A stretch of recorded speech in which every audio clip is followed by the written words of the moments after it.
Hello, everyone, and welcome to Random Number Generation, the show on GDQ Hotfix about randomizers and the runners behind them. This is episode 95, Dark Souls Randomizer with Regal, and we have Ashwin on commentary. So happy to have you all here.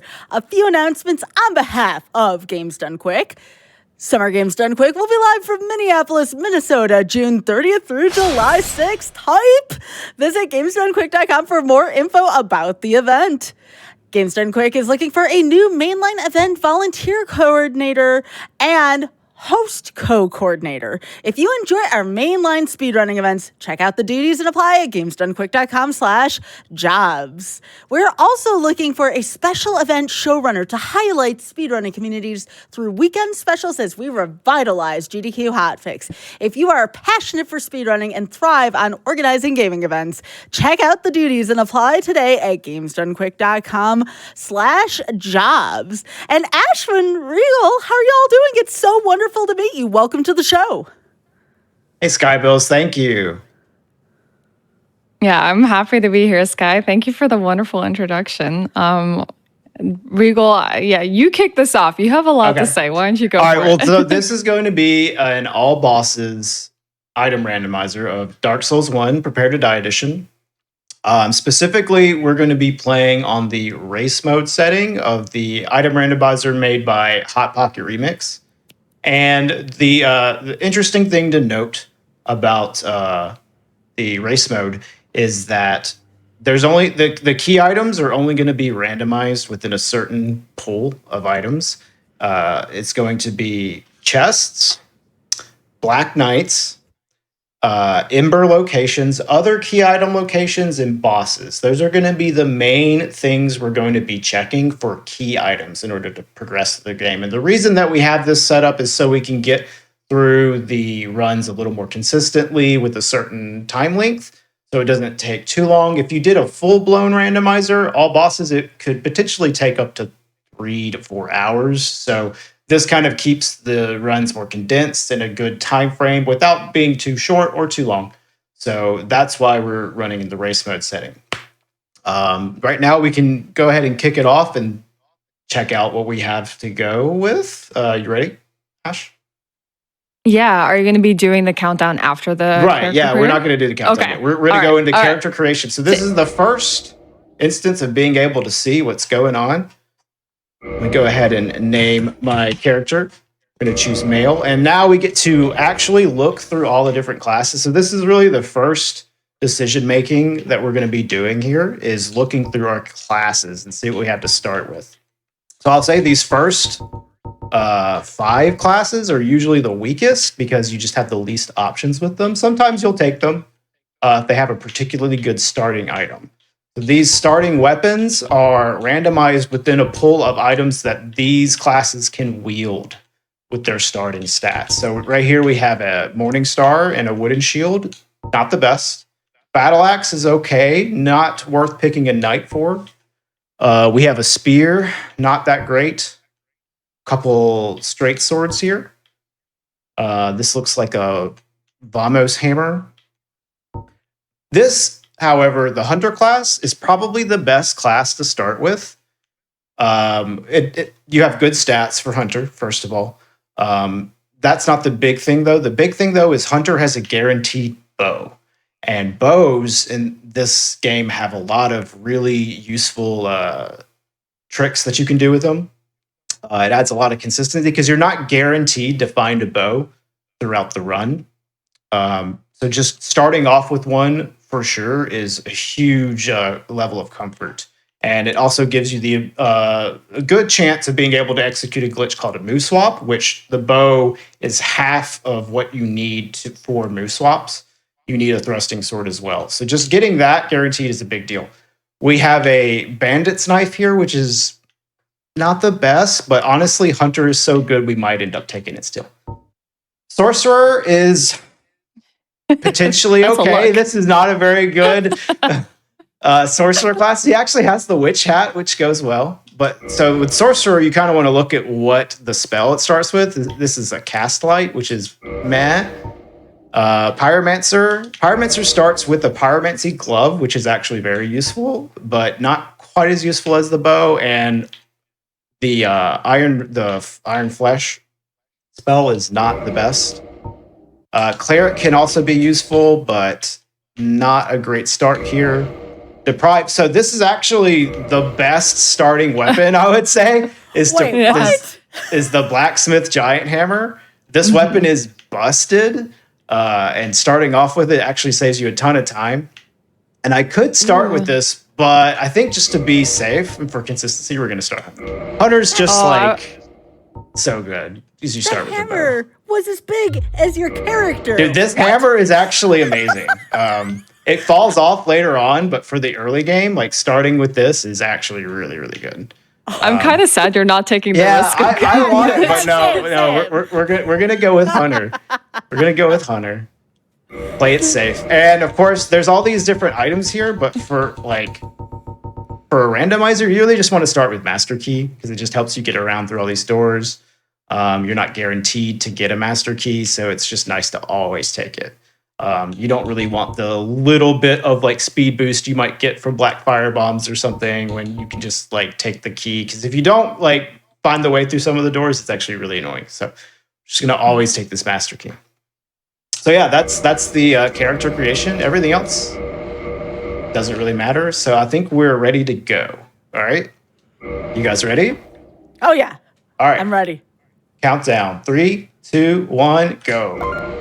I just want to let you know, as this starts, Regal, the chat was really cheering for the hammer. Like they, I don't blame the hammer is sick, man. I don't blame them, but like Hunter starting with the bow is so good.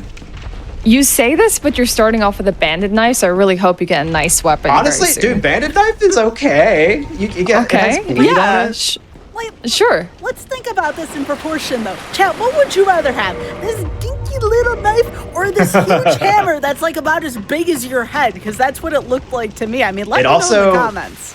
It also has lightning damage on it. Oh, come on. It literally one-shots the first boss, which so it's pretty good. we're gonna go with the dinky knife because bows are really busted. So before this kind of like kicks off into, you know, the kind of routing decisions and the decision making that Regal is going to make to find these key items, he is going to be trying to speedrun this as fast as possible. So a lot of the decision making he's going to do is going to be optimal pathing and glitches and skips and all sorts of manners of things that you could possibly do to break this game to progress through it as fast as possible. And we're going to explain it to you as it happens, but we're also going to take you through like why he decided to make this decision. You know, he has a pretty much like a method of how he goes about the game, especially the early game, and we're going to try and explain that to you as best as we can so that you can follow along with this run. Yeah. All right. So we have gotten our first starting items. The asylum's pretty much the same every time. Just like might change depending on how easy the boss fight is. We want this bow. Very good. Right, that's our hunter bow. So in this part right here, we're gonna plunge attack this boss. This boss would have died in one hit if we had chosen the other one. You missed out on showing how cool that would be to one-shot Asylum Demon. It is pretty cool, I guess. We're getting some nice bleed going on here. He likes to fly up, though, and waste our time. Oh, you didn't turn on music for the bosses. Yeah, we can turn on music. Yes, thank you. Did you just do that mid-combat? Did you just menu the music in? Yep. I just want to process this. You menued in the music mid-combat and then won. That is wild to me. That's 7,000 hours, man. you know where all the things are. All right, so we're done. We're gonna be going through a pretty like standard like route that I do for the beginning. Most of the things I'm going to be picking up here are going to be things I like always pick up. You'll see some decision making coming up at some merchants, and there's going to be a merchant like right off the bat. Oh, another thing about Hunter, starting with the bow that I didn't even mention, is that we actually get a bunch of arrows to start off, which is useful for a glitch called quantity storage. We could buy some arrows at the next merchant, so it's not like the biggest deal, but it is quite nice to just get 30 of them right off the bat. Yeah, we might be doing some glitching here, but we'll see what Petrus has to offer for us as a merchant first. Also his fashion. Yeah, we have the fashion souls turned on as well. Okay, divine blessings. Okay, Divine blessings. Actually, dragon scale's quite good. I think we're gonna just QS the dragon scales real quick here. So can you explain like what I'm gonna be doing here? I'm gonna be doing this potentially a lot through the run. Okay, all right. I'll try and do a very short explanation because it's gonna happen really fast. But quantity storage, which is QS as you referred to, allows you to like look at a desired value within your inventory, which is going to be the arrows.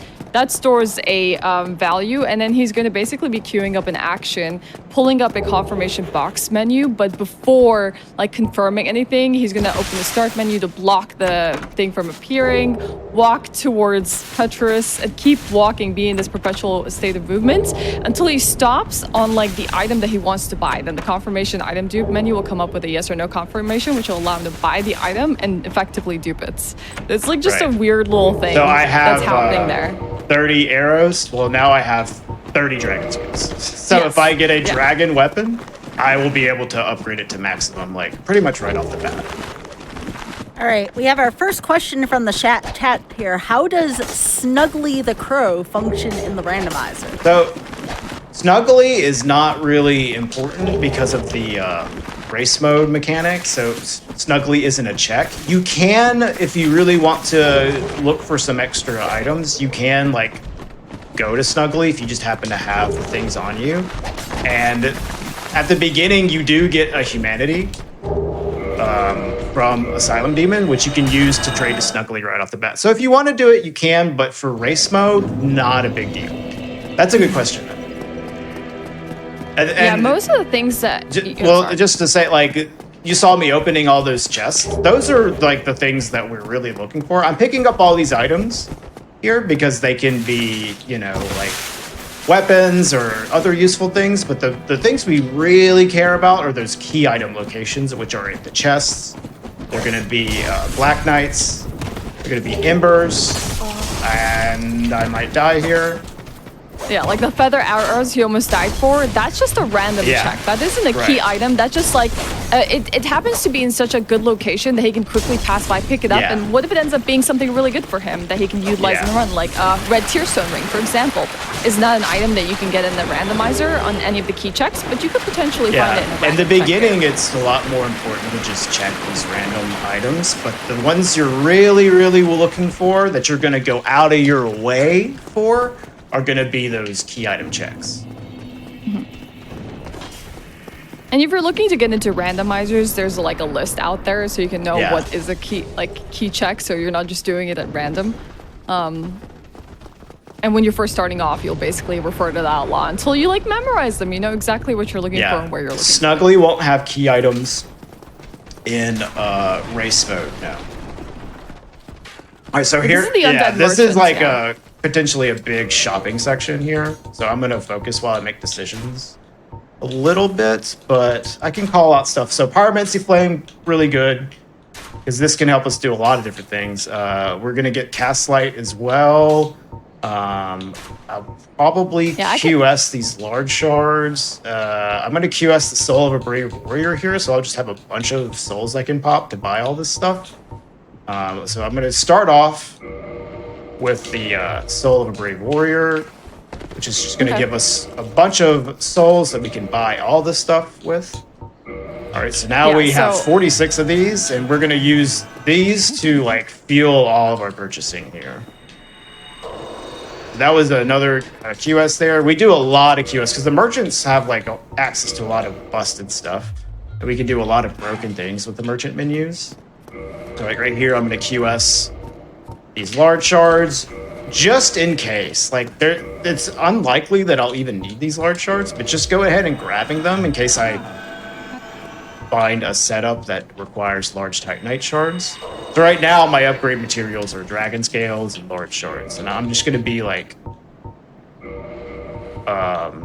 setting it up to where I'll have plenty of options depending on what weapon I get.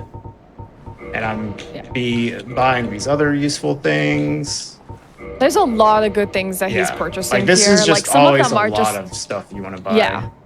There's just a lot of backup items that's actually better and faster to buy them now than have to come back and route back to this undead merchant to buy them. And you also have to remember that this undead merchant had this item that you potentially might need for an upgrade. So like that's even harder to do unless you have a notebook and you're jotting down some things. But he bought some essential stuff, like any consumables that he can dupe multiple times with the number of arrows he has. He had 46, so he can like dupe like 46 of all of these and items. I just did Cast some lights. prompt swaps as well. Yeah, I might have to explain that at another opportunity where it does kind of come up as well. But it's just a menu exploit that allows you to buy items you don't have souls for with items you do have souls for, just as a little breakdown for you. So a lot of this has just been menu exploitation and quantity storage exploitation. And of course, Undead Merchant has to die. Yeah, he actually drops stuff, so... And now we don't need anything else he has, so... So, question here from the chat for Regal. Is he going to have Ashwin explain Andre menuing on GDQ again this round? Well... we won't be doing exactly the same Andre menuing, but she can certainly explain all the stuff I'm doing. She already did a little bit, gave you a little taste of it with that QS explanation earlier. Right. One thing I really want to point out that you bought there was the cast light spell. That's really important because there's only a few items in this game that actually generate lights. And there are areas like the catacombs where you do actually need to traverse. Well, obviously, Regal's a speedrunner and he knows how to get through it without light. But there are also a specific check in the DLC that you cannot access without having a cast light item. Right. So, like, there's actually that's an essential literally thing to find. potentially key items that are hidden behind invisible walls that you need a light source to get across. So you want a light source, basically. Yeah, that was really cool to find early because even though it's not the most necessary thing in the world, it's kind of nice to know that you have a cast light option and don't have to like search for it. All right, so that was a really good key item to get the Covenant of Artorias. Yes. We have the key to the seal as well, if you see on the overlay, but that one's kind of just like nice to have. You literally need the Covenant of Artorias though to kill all the bosses, so that's a pretty important check to grab there. I can basically explain what some of these things are. The Covenant of Artorias is going to basically allow you to fight 4 kings. Without it, you cannot do it. Yeah. That's why there's it's a key no item. known way to kill them without the ring, so we have to do it. Impossible. Oh, so here's actually Yeah. an interesting thing that I just got there, the cage key. There is a chance that I'll be going to an area later in the game called Anorlando without a very important item called the Lord Vessel. So it's actually nice to get the cage key just in case you don't get the Lord Vessel. It just lets you traverse backwards a little faster. So that's one thing to just keep in mind for me. I have a cage key. That one's like way less important, but still a thing. Oh my gosh, this lizard is going to troll me. I need to go out. The damage is not very good for lizards with this weapon. It'll be fine for Taurus though. Oh, the lizard just doesn't spawn again. That's actually annoying. Like the one lizard that doesn't respawn unless you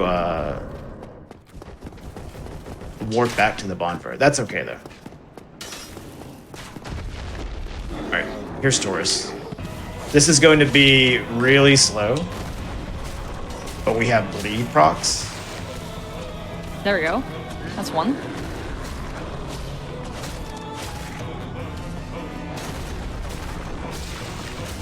The good thing is that it's slow enough that people can appreciate Taurus's Honestly, music. do I have it? This? Nah. I like This the on-the-fly is menu. way better. Yeah, I'll just use this. Like, weapon changes. Yeah. So what'd you switch to? Crystal short sword. Okay. Yeah, that's Much better I damage. just didn't even bother to check. I was like so busy explaining stuff I didn't even think about the weapons I was grabbing. None of the weapons I've gotten are really ones you want to use for the whole run, but this one is gonna help me kill Taurus a little faster. That's for sure. All right. So this is gonna be Hellkite. So since I picked Hunter, this is another thing that Hunter is good for. I have a bow, so I can do a fast disposal of Hellkite here by just shooting him down. If you didn't have a bow, you'd have to do like a pretty slow method of getting past here safely. I got it. Oh, you I did got find one it. anyway. You got it. See? Oh my god, the blacksmith hammer. Paid off, chat. the bow Just and the start blacksmith as hammer. Hunter, and we got the hammer anyways, dude. Let's go. Another Black Knight up this tower. This is also a check, like he said. We'll see what this Black Knight holds for us. This typically gives you Black Knight swords or a shield. But it's gonna give us a Dark Ember. Yeah, not the best so far. So like the main things that we have right now is the Covenant of Artorias, but it's not going to help us in the early game. It'll just be nice to have whenever we're looking for stuff later.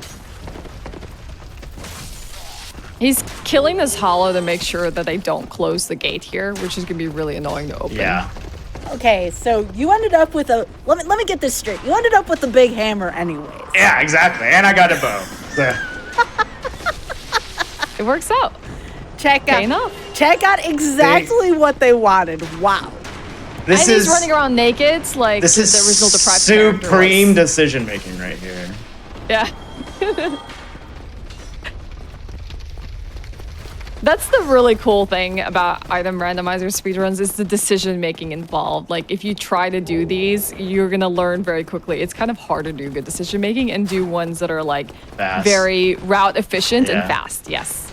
Like so you know you're not backtracking to the same location over and over again, but when you go there, you're clearing everything out and you never have to return again. All right, so now I say what we really want now, other than the Lord Vessel, which is like the best key item to get, is some Twinkling Titanite, so we can upgrade this thing. Do we have any other good weapons? Not really. Twinkling weapons are pretty good because they're cheap to upgrade. Usually not too hard to find the Twinkling Titanite for it, but we only have one so far. Oh, here we go. All right. Ooh, there We it did is. it. Yep. We did it. All right. What else So- do we have here? We have a Grass Crest Shield. That's pretty good. And give us some stamina regeneration. Yeah, so let's go ahead and buy the Grass Crest. We're going to pop a Soul, and then we're going to QS some Twinkling. I need to remove this. I have to ask the question for the ages. Who dealt this seed and was the seed vetted? It was just to make sure it was not extremely bad. Okay. But basically just check like one item location. Yeah, I literally just checked the seed to make sure that one item location isn't in like a super awful, Yeah, that's atrocious basically place. it. That would mean he would be here for like 3+ hours. doing Rigo- Well, this. not 3 hours, but you know, longer than we want. Do you trust Ashwin's judgment on I that? do. Very I important. think she knows how bad it can be and what isn't what we don't want. Oh, of I do course, of trust course. her. I do. I haven't told him. Well, I don't anything know. about his Maybe it's location, like I think. the worst thing, and she's just like, "Yeah, it's fine." I mean- I don't know. We'll see though. Okay, so Yeah. we are really strong right now. So we don't have a lot of endurance or HP, but we have a +5 blacksmith giant hammer. And guess what? This weapon deals lightning damage. The gargoyles, they are weak to lightning, so we are going to probably ruin their day. At least hopefully. Hopefully their day gets ruined and not mine. We're gonna get a suspicious amount of dex here, and some extra endurance and vitality. All right. You generally like vitality and endurance, aside from the like, you know, the stats that you need for your weapon, just because it makes this run a little more comfy. And since Yeah. you can like Especially in the early dupe game. souls, yeah, you can dupe souls. You can like, or quantity storage them at least. Then you have a decent amount of item leveling to do. So there's actually a nice little item here check that he can do since this knight got out of the way. This is not a key item check, No, it's but it's just just like an something you additional thing grab. we can do. Yeah. That's what a lot of these are. I just like go around and grab like the easy pickings for items, things that don't take too long. Okay, really silly question. This is from me personally. Why are your ankles glowing? Oh, that is the slumbering ring that I have on. Okay. But it's not there anymore though, because the game can only handle one special effect like on your body at a time in terms of presenting it. Now I have the grass crest shield on, so now my body's glowing green. If I remove it, then my feet start glowing. So it just depends like what you have on, what it's gonna show. But the slumbering ring is masks my footsteps, so it's harder for enemies to notice me basically. Very useful. All right, we're gonna try to see if we can hit this guy's tail. Ooh. We got it. Nice. Oh, nice. That's actually a really cool thing that he does. Is he actually throws a bomb toss before the fight even begins, because he knows where that gargoyle is gonna be, and if it lands properly, it cuts the tail of that enemy, staggers them, and allows them to just wail on the gargoyles. That was cool. Very optimal. Yeah, that was cool. All right. What do we got going on here? I guess I want to just switch this to homeward bones. Luckily, like, there's a few things that aren't randomized, like the drops from bosses. They always drop like homeward bones and humanities, and that's like a weird quirk of just how the game works. I'm not sure exactly what it is, but Hot Pocket has explained it to me at some point. I think it's because they all share like the same loot table, so he just made them all be normal. So we basically always get the homeward bone, which is quite nice. And in this game, you can dupe the homeward bones as well throughout the whole run. So I would love to know what chat's favorite NPC fashion choices are going to be in this run, since we do have this, like, I think it's called the laundromat, which changes NPCs' clothing, so it's never the same as what they start off with. This guy's looking pretty good, honestly. Yeah, let us know what your favorite NPC fashion choices are. I like his Viking helm. He's like Viking helm with goggles on. Honestly, I'll just get more HP. 24 bit's a nice place to settle on. So at this point, I have enough damage, I would say, to maybe I should get an invalid weapon real quick. I have enough damage to do Stray, that's for sure. So I'm gonna do Stray Demon, and hopefully I'm gonna get the Lord Vessel, which will make Blighttown much faster. We're gonna be going towards Quilon in Blighttown. That's the ultimate like goal right now. So we can ring both bells and we can go into Anorlando, because you really don't want to do Sin's Gate skip and randomizer unless you have certain items, which we don't have. So we want to ring the bells, but on the way we want to also kill Stray, and there's some checks at Stray that we can potentially I need to do more. We can potentially get the Lord Vessel, which is then going to save us a bunch of time in Blighttown as well.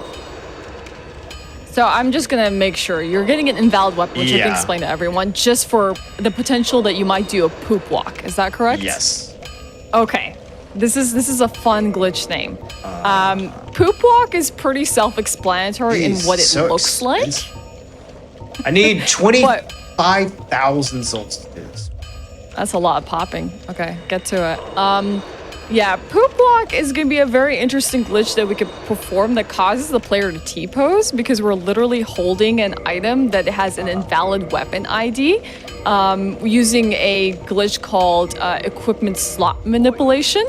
And because we eventually enter this really weird state of like T-posing, walking, you'll see it's really funny.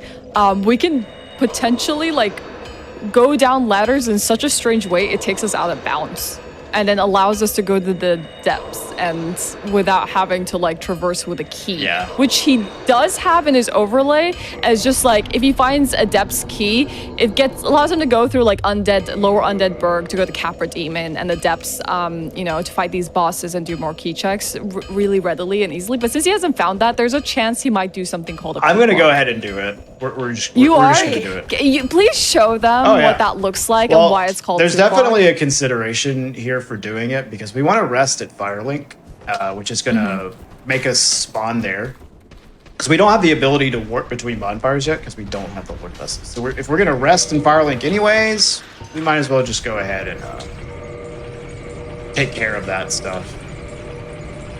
And we definitely have the damage for it, you know. That's the main consideration of one of the main considerations for if you want to do the early depths with the out of bounds with the poop walks is if you have the damage to actually pull it off, which we do. So. Okay. These are also key item checks here. This one right now that he missed. That first one was a key item check. That second one was just a the second one random wasn't. item. Yeah. Why was it called a poop walk? You'll see. You'll see. Okay. All right. I am ready. I'm ready. Just let me know when it's about to happen. Yeah. We will let you know. You will very much know it's happening.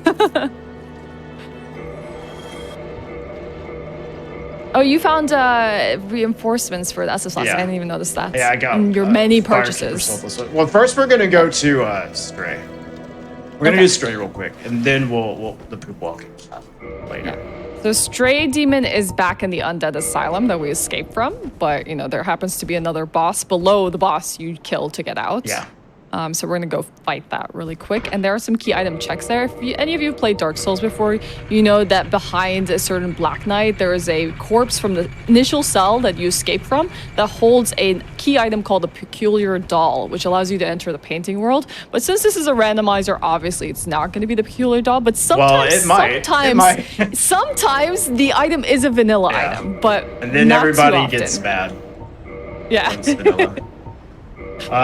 There's two checks here. There's the doll location. There's also the Black Knight. And I just dropped this stuff to keep my inventory clean. We're keeping certain things that we might use, like the Pyromancy Flame and the Talisman, or we can potentially use for a wrong warp later.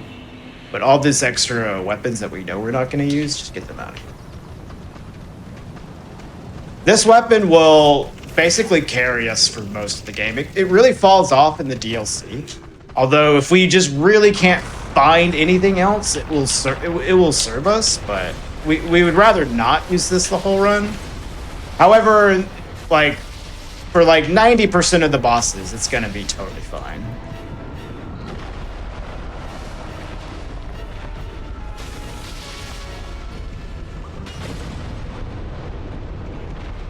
Oh, nice whiff. Ooh.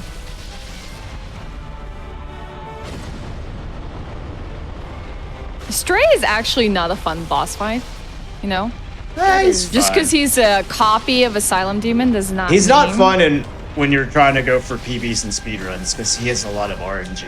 But if he also has a lot of health. Yes, he does have a lot of health. But if you're just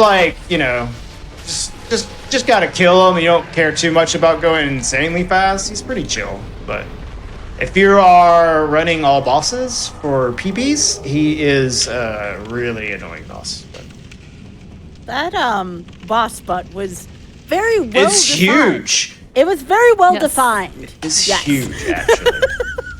You'll see another one of these yeah. again, Sky. Yeah. They're not over. Oh, really? Yeah, the other one won't move quite as much. Hey! Lord Vessel! That's why we come better here the before Blighttown. So now Blighttown's going to be quick. Or faster, really. So That's the core item of the game because it allows you to warp to different locations. Yes. Without the ability to warp, you have to route through the entire game on foot and just try and hope that you will eventually find the Lord Vessel. If you don't, you literally have to walk back to each bonfire to go check other locations. Yeah. It's a nightmare. that is the single most important key item in the whole run. So depending on where that is could make your run extremely bad. So the fact that it was there means that she did a really good job of making sure that the seed was not terrible. Good job. Thank you. See, we can trust her. It could be in the I need to go catacombs this where it's dark and it's miserable to explore because everyone knows that the catacombs, the place where all the skeletons are, is so rough to go to early game. Well, Tomb of the Giants, even the dark place. Yes. The worst place is probably Exactly. Demon Ruins, but yeah. All right, so here, It's just this is going to be yeah. Go ahead. Poop walk. Poop walk. Right. All right. Poop walk time. All right, you can see he's walking a little weird right now. This is poop walk. So this halves our animations, which means that we enter the ladder halfway, and we just clip out of bounds. Wow. And we can use this to get into the depths without the depths key. Oh, I was hoping you were going to show it stack up to 15 times or something, because it looks really Well, stupid. I when you could, stack but it it multiple would times. just take a It's while. slow. It would just take a while to do that. I want to make it clear, by the way, that I trusted Ashwin. I just didn't know if she would mess with you during a GDQ run. I trusted she would do a good job. It would either be a good run or good content, you know? Yes, that's what I mean. Yeah. A choice of content. Right, so to exactly. speak. All right, so now we killed him, but our position is still stored up here. So we just quit out and we sent right up here. And before we go down, there's a merchant over here that we're just gonna go talk to. We can talk to from above. See what she's got, what she's doing. She has nothing useful at all. That's Oh, this is a question from the chat. Regal, how long did it take you to beat this game while poop walking? I assume that's extended, right? It took me like 4 hours. Yeah. Really? I like the whole game. I was in poop walk, and yeah, it was just an 80% run. It wasn't all bosses. All bosses probably would have taken longer. Wow. That was really kind of a nightmare. So this is a continuation of the getting into depths without the depths key. So this is a seam I'm walking on. You see right there, I just fell to the side. Like there's a texture there, but there's no collision. So I have to like walk down this seam to get where I want to go. Yeah, we said that he doesn't have the depth ski, and because he doesn't have the depth ski, he did this poop walk to go out of balance just so he can get past this one door below us that he will not be able to breach without a key. Yeah. So we're just gonna slowly walk just to make sure we don't fall and drop down here. Boom. And then we just need to go up here and quit out. And then we're back in bounds. And it will just like push us inbounds here. Nice. Oh, that's cool. And there's a few checks here on the way, and we have pretty good damage for Gaping Dragon. But Sky, since we didn't get a chance to show it off today, I totally recommend anyone to just visit Regal's channel and just ask him to do poop walk for you while he's playing Dark Souls. He will show you how stupid it looks, especially when you stack it multiple times. Like the rolling animation is hilarious. You can actually stack up to, I think, 12 poop walks. And it just 15 actually. It cuts the animation in half every time you do it. So it just gets worse and worse and worse. Is it 15? Yeah, it's a lot. Yeah. Another question. Is getting to the depths without a key important for any other categories? Such a cool skip that I'm not sure I've seen before. It is fast in some routes, but it is it's not used as much in Prepare to Die edition because it's a little more troublesome. But in the remaster, there's actually a super easy way to do that. So remaster runs use it a lot, but they don't use it just to like necessarily skip the key all the time. They just use it because it's a fast way to get there. But in the Soul Level 1 Dark Souls remastered runs, they like go there to free an NPC that gives the Pyro Flame without having to kill Capra and get the depths keys. So yeah, for those runs, it definitely is like a big deal. All right, well, we'll get another question after this boss here. I'm going to let Regal focus. Oh. All right, so there's the tail cut here. It is it's interesting to note like tail cuts are a little more important in rando because it could be anything. It could even be a boat. It's just a fun little thing we like to do. Oh. Ivory Talisman, not the best, but this channeler's very annoying. See? Alright, I need him to slam. One slam. He is not wanting to slam. Okay, there we go.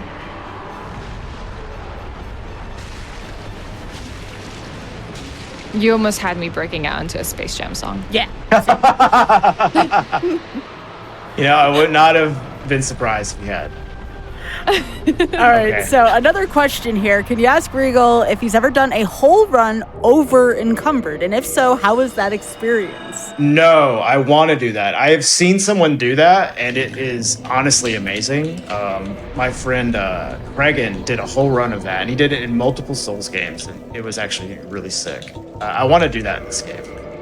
There's a whole list of like cool challenge runs that you can do for this game, and I haven't done them all. I've done a lot of them, but there's still a lot more I want to do. That's high on the list, though. So what are you gonna do now? So we've done a lot of the early game checks. You found the Lord Vessel, which means you can warp. We just finished the depths up. What is your decision-making process now? Where would you like to head? Right now, I am heading to ring the bell to kill Quelaag. There's a bunch of checks in Blighttown, and now that I have the Lord Vessel, I can do Blighttown a little faster, but also I get to rest at the Daughter of Chaos bonfire, which means that I won't have to run to Blighttown later on in the run when I have to come back and kill the other bosses that are down here. So that's actually going to save us several minutes, which is one of the big reasons you want to get the Lord Vessel. Like, you'll save like 3 minutes in this area just by getting the Lord Vessel early. I would say the main thing I want right now is a move swap weapon.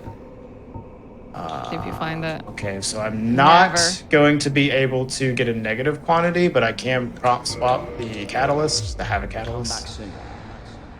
Yeah, like I said earlier, prom swapping is this menu exploit that allows you to buy an item you don't have souls for with an item you do have souls for, and it uses both the cursor. So he's playing this on PC. He's using the cursor interaction with the menu tab and his controller at the same time to do 2 different inputs, which is what allows us to be able to do that menu exploit. It's really cool. He has a specific controller profile layout for it.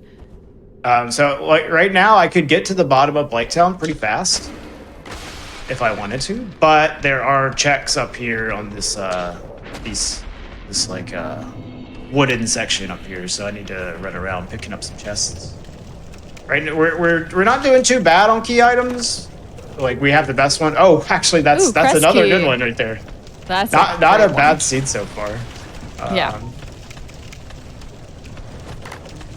So far we found the Covenant of Artorias and the crest key and the Lord Vessel, Yes, right? the in crest terms of key. items. We need that in order to access Goff in the DLC, who will shoot down the boss Calamite. Which you technically don't have to do that, but unless you get a certain setup, killing Calamite without Goff can be very slow. So it's always just nice to have the crest key, but technically not required. Sky, you wanted to say something. Yeah, I wouldn't tempt RNG on the show. Anyone who's been a longtime fan of the show can tell you that every time somebody tempts fate, it's like, oh, this isn't bad so far. Things happen. So I just It want to makes warn for you. good entertainment, though. Yeah. It's okay. We will tempt the fates today. Yeah, the show's it a little could. cursed. It could get bad, but Yeah. it's pretty promising. I think I could go the whole game with this build. But I would definitely like to get a better weapon. I would like to get move swap as well. Yes, we'll explain that if he actually does find a Right. thrusting sword. Yeah. That's what he needs basically to perform the move swap. And there's only a few set of thrusting swords in the game that can Yeah. be compatible with that glitch. You'll also notice here that he does warp out. Like, he duplicated that bone using a confirmation item dupe, so he doesn't utilize it to go to the last bonfire, just because it makes traversal a lot easier Yeah. instead of having to run back. Normally, we wouldn't even be able to do that little like time save there, of warping Without back the to the Lord Vessel. bonfire. But that since we got the Lord Vessel early, we're saving like time of running back a lot. So there's going to be this other chest up here. I'm going to go grab for another check, and normally we'd have to grab this and then run all the way back from where we just came. But since we have that bonfire from the Lord Vessel, we can just warp back to it. The thing is, we could grab that bonfire without the Lord Vessel, but then we'd be stuck down here, and then we'd have to climb out. Climbing out of Blighttown is really bad. So if you slow. don't have the Lord Vessel, you do not want to rest at a bonfire down here. But since we do, we don't have to worry about it. We can just warp back and forth freely. He says that because he's also really good and he doesn't die, so it's very easy for him to warp back to the last known location while clearing all these checks simultaneously. Oh yeah. If you're playing casually and you're dying in Blighttown a lot, feel free to rest in the bonfire. But I do not want to rest down here because I do not want to climb out. It takes forever. Also, I kind of want to point something out that maybe we haven't had a chance to talk about, but you'll notice that he does have an overlay at the bottom of his screen of all the key items he's trying to collect to allow him to progress through this game. I will say that is deceiving because he doesn't actually need every single one of those key items because he does know glitches and skips that allows him to circumvent picking up some of those things. Like, for example, you might not need the broken pendant to enter the DLC, because he knows a glitch on how to get into the DLC. He doesn't need all the 4 Lord Souls because he can wrong warp into the kiln if he has a Lord Vessel. Yeah, but I need other things to circumvent those things. Yes. Basically. Yeah, like exactly. I can circumvent the broken pendant, but I have to get the purple coward's crystal to do it. So. Right. There's other key items that you can get. Like he even bought some stuff that allows him to wrong warp just in case he does find himself in the need to wrong warp. And it's actually faster than going to do the last key item checks, which would give him items that would take longer to acquire than just wrong warping, for example. So he might not even complete all these key item checks. He might find other items that will allow him to glitch through the game faster. Yeah. I'd say the best key item to get is the purple coward's crystal. It's the last key item on the tracker that we have there, like on the far right. That item itself replaces like 5 or 6 of the key items that are on there. So if you get that, it's like super nice. You're just like, okay, I'm set for like so many things. Yeah, it's actually an essential item for wrong warping, which is why it's so handy. And we can talk about it if a wrong warp does occur where he does use a purple coward's crystal, if we do find it too. Yeah, well, the thing is, the purple coward's crystal isn't technically like in the key item list, so I'm less likely to get it than any of the other things. One time I got the purple coward's crystal from this lady, so we're gonna join it. Maybe she'll give it to me again. Yeah, when you join Covenants, they give you items, which is kind of nice. Oh, heavy boots, not very good. All right, so having the Lord Vessel means we can rest here, which is quite nice. And now we can just warp here later on. I want to go to Firelink Shrine because I want to talk to an NPC called Damal, which has been moved there. Oh, I should have talked to him in the depths. I was too busy talking. Do we have time for a couple more questions? Yeah, go ahead. Yeah, they've been popping off here, so I'll make sure we get to all of them. Is it not worth it to get the Great Hollow Bonfire? No, because of the way that the race mode works, there's nothing in the Great Hollow, and like there's not going to be any key items there. Yeah, we're not going to go there. And with other race settings, potentially. Oh, I did check him. Okay. No, next I'm question. I did check him. Do you have experience with nearly all the weapons in this game, Regal? Nearly all of them? Yeah, I'd say most of them. But I would say like most of my experience is using move swap, which is like using the thrusting sword, because that's like what you do in speedruns. And then the last one we have for now, I'm sure there'll be more later on. Which Dark Souls 1 version is the easiest to speedrun and why? Like the remaster versus this? I think the remaster is a little more simplistic to get into than this. And it's a good starting point. But if you're gonna run Dark Souls long term, I would recommend learning the Prepare to Die edition. Also, the remastered is better for glitchless versions of this game, while this one can be better for a lot of the glitches you could potentially learn. We're gonna do a little glitch here to just get some extra souls from Frampt.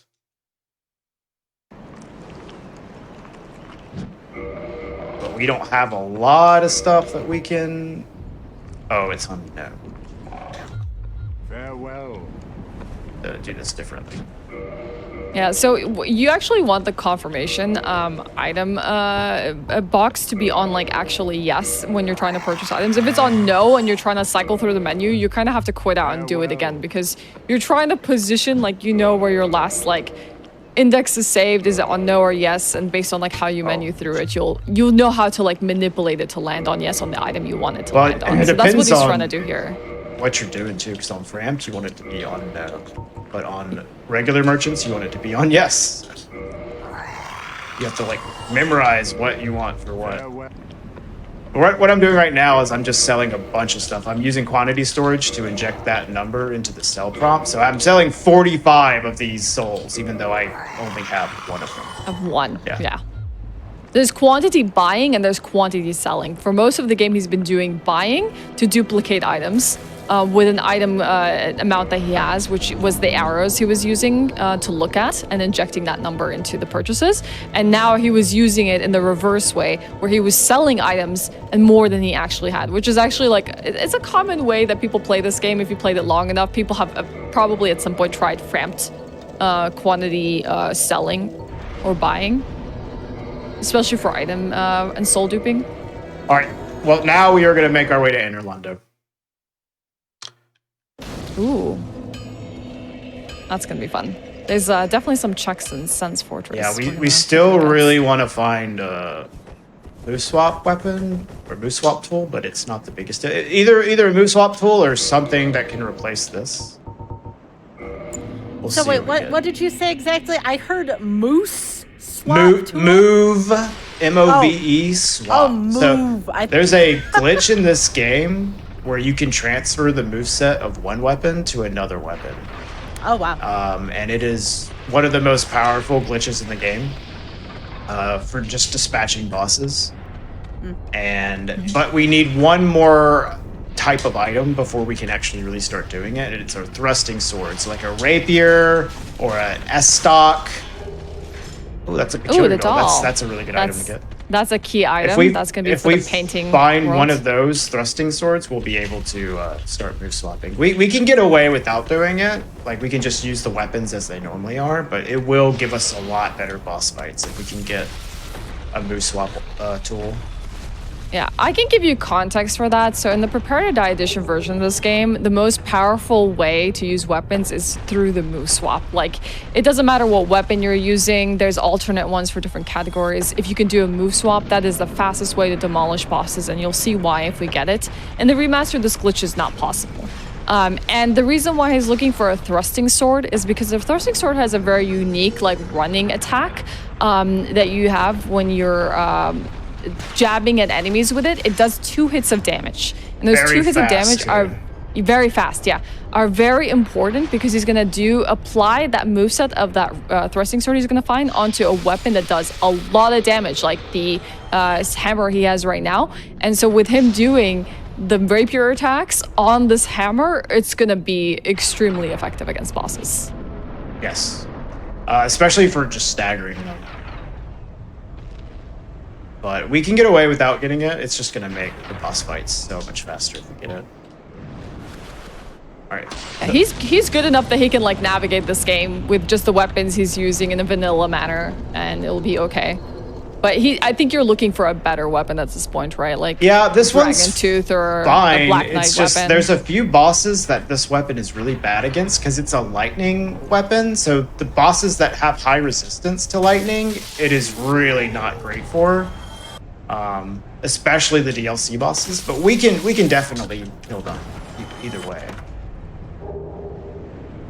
I like it when you open a box and just get a tiny little soul that you've been duplicating this entire game. Anyways. All right, I remembered that check. That's good.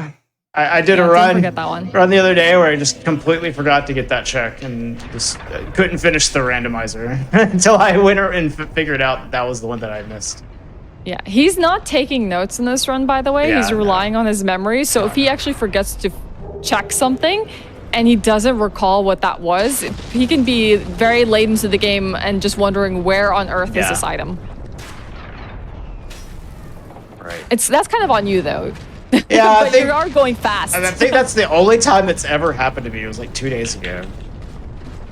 All right, so there's several checks here. We take that bonfire just so we can warp back to it.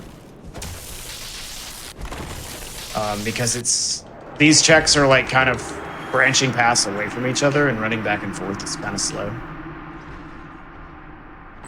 Get some chests here.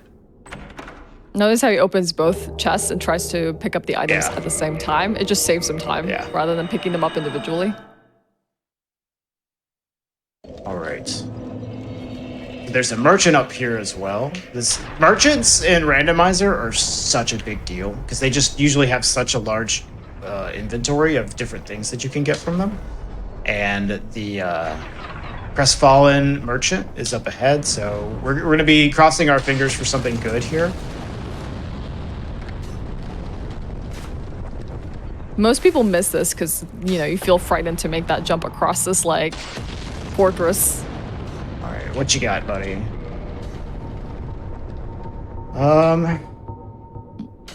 Very good. Oh, there we go. All right, we can move swap now. That's good. All right. I will be happy to explain that when it happens. Now I will. Oh, actually, so we have dragon scales, and we have the Dragon King Great Axe. So I think we're actually set. We just need a lot of strength now. It's gonna be sweet. A Dragon King Great Axe run. I have a question for Ash. When is Ash going to start doing randomizers? Oh, you got the Mr. K. I started learning this, but I was telling Sky just before we actually started the show that the reason why I can't do randomizer runs is because it actually requires a whole wheelhouse of like speedrun knowledge that you don't even use in your everyday runs for Dark Souls to like actually whip them out and then use them in this category to like run through the game as fast as possible. So things that I wouldn't do in, let's say I run Dark Souls any %, I would never do in Dark Souls any %. I have to teach myself so I can get through this game fast. And like there are things I've never done before. So it's just like I need to have a huge working knowledge of like pretty much all the glitches in Dark Souls so I can be pretty fast. But that doesn't mean I can't do it. It just won't be as fast as Regal is doing. And I just kind of want to teach myself a bunch of them before I start doing runs like this. She's learning. She'll get there. And then She's a busy woman. Next question. Does Regal know if move swap running attack uses the thrusting sword motion values for damage / poise damage calculation? It uses the weapon that I'm using. So like it's going to be using this blacksmith giant hammer for all of those stats.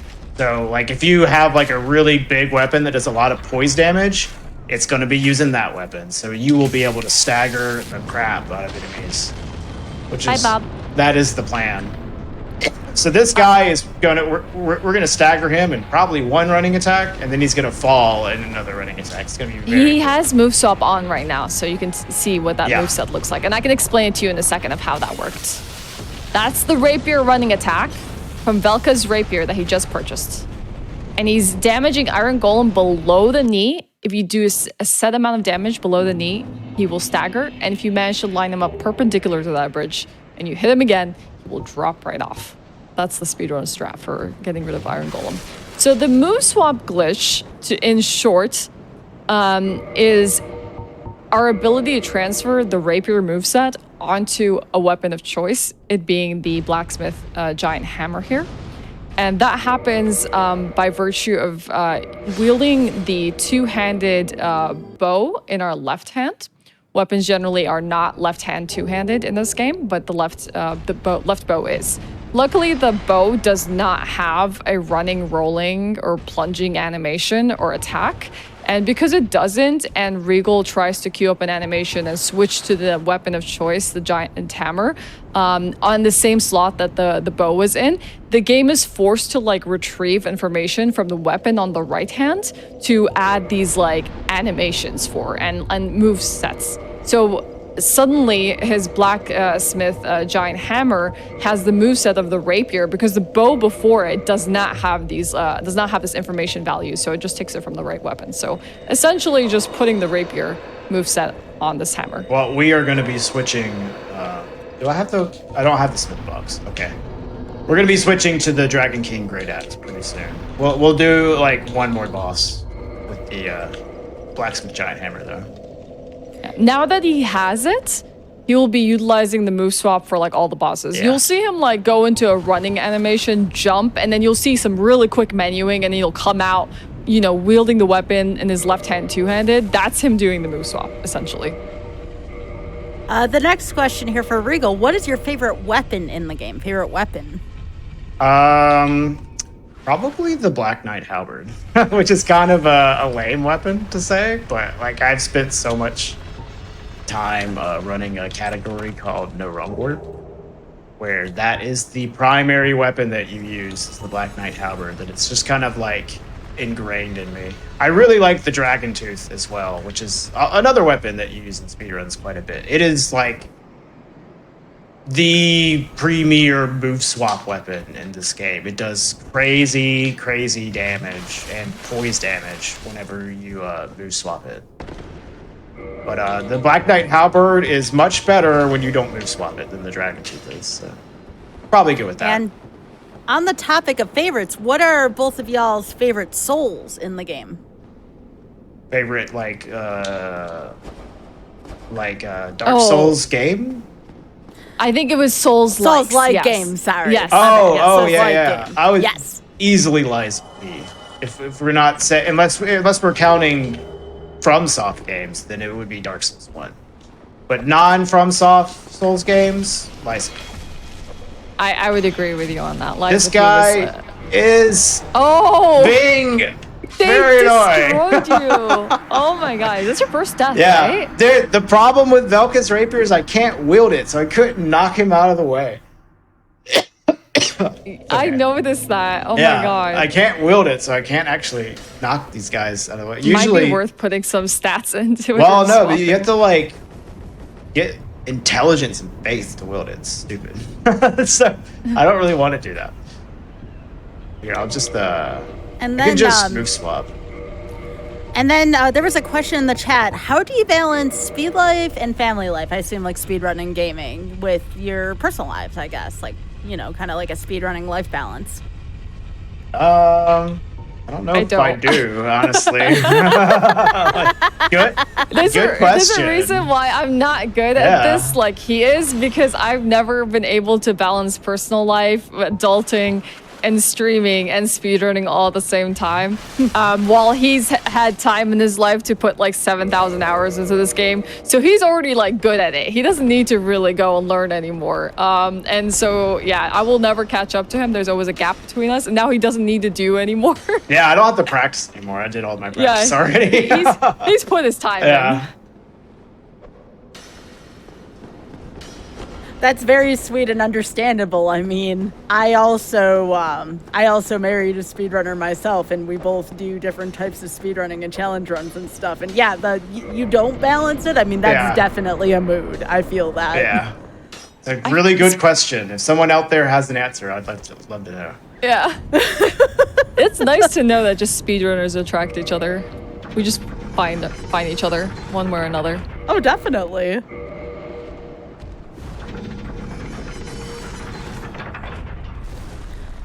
All right, so now, sorry to interrupt.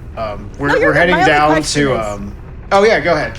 You can ask. It's going to take some time to do this. How do you decide where to go next? That's my own question, because again, I don't know much about Dark Souls, so it always seems like for me that you're aimlessly wandering around, and like, especially in a randomized version of this, how do you decide what you want to do next? Is it preference? Is it kind of like a breadcrumb type randomizer? Like, how do you decide? It's well, there's usually like a kind of a semi-scripted parts where like there'll be long stretches where you're just like, I'm gonna do this thing every time whenever I get there.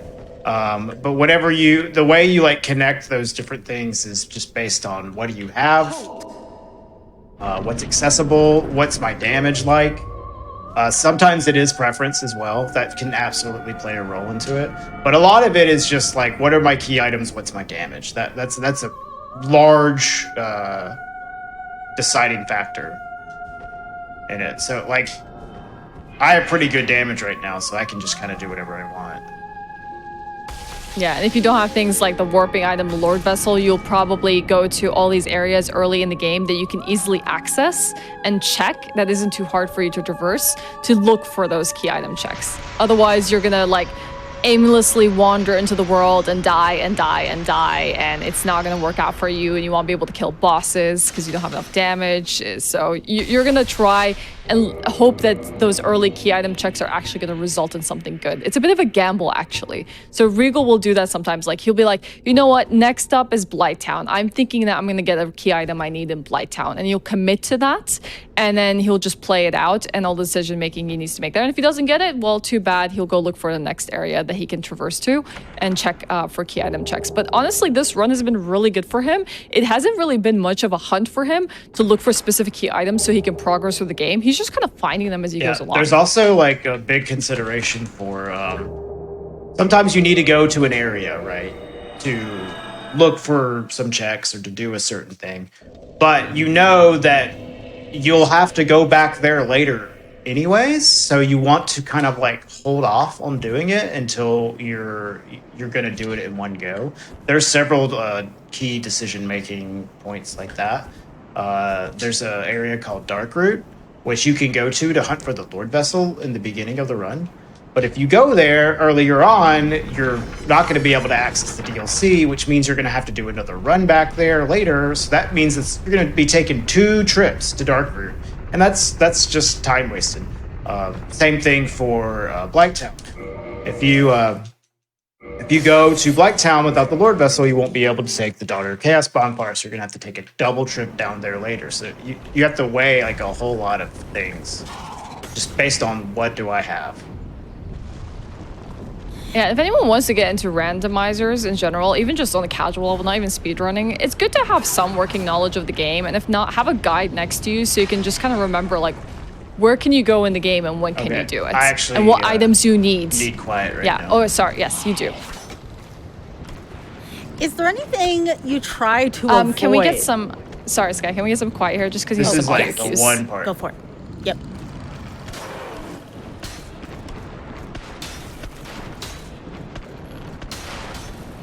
Great, I still need a little bit more time quiet.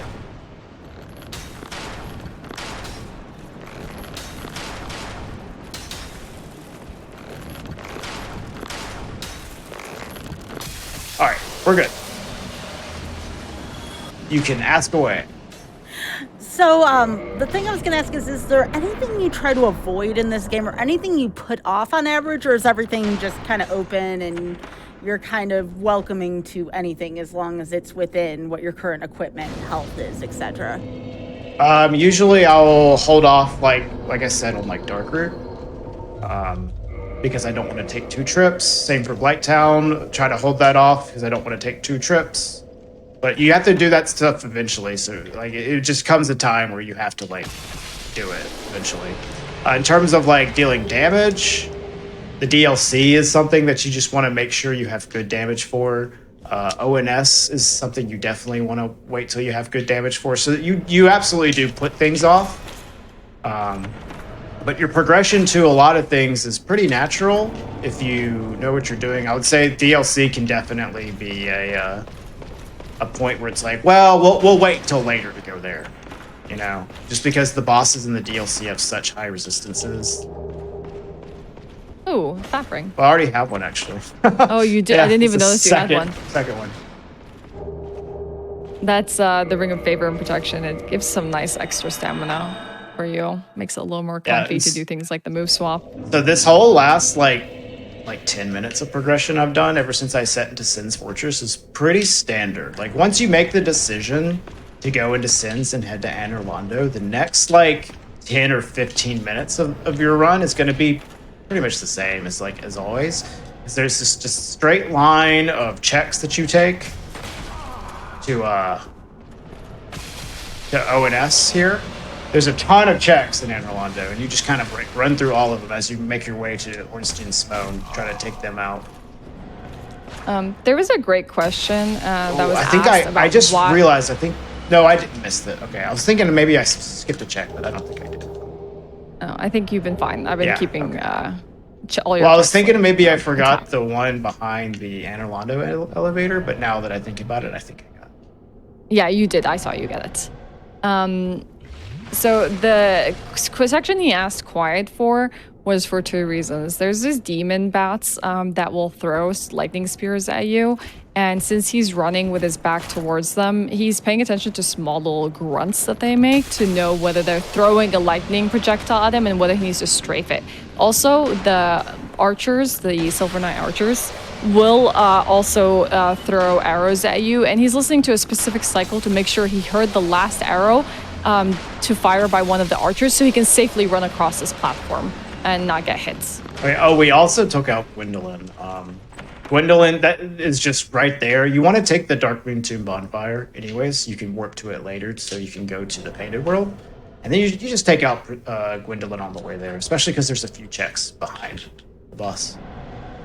Right now, we've taken care of most of the Anne Orlando checks, and we're going to head to the Giant Blacksmith.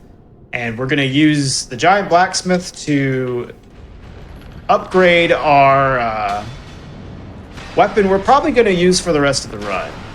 And it is going to be dealing real fat damage. Like, this weapon's already pretty good that we're using. But the Dragon King Great Axe should be real strong. Let's double check I can use it. Okay, I see I still need strength. Still not quite there. But I have a bunch of souls of a hero. Ooh, nice. We got the jump. That jump's actually really hard. Yeah, it's not as easy as it looks to just jump over railings in this game. Like the first one he did just to try and get to the ONS segment, that's a classic. Everyone who's kind of played this game knows about it eventually. But that one, not easy to pull off. He has nothing super good. Okay. Well, we can at least use him to upgrade our weapon. So the thing about dragon weapons in this game is they're very expensive to upgrade. They cost 10,000 souls per level upgrade, and we're going to be going to +5 here, so we need a lot of souls.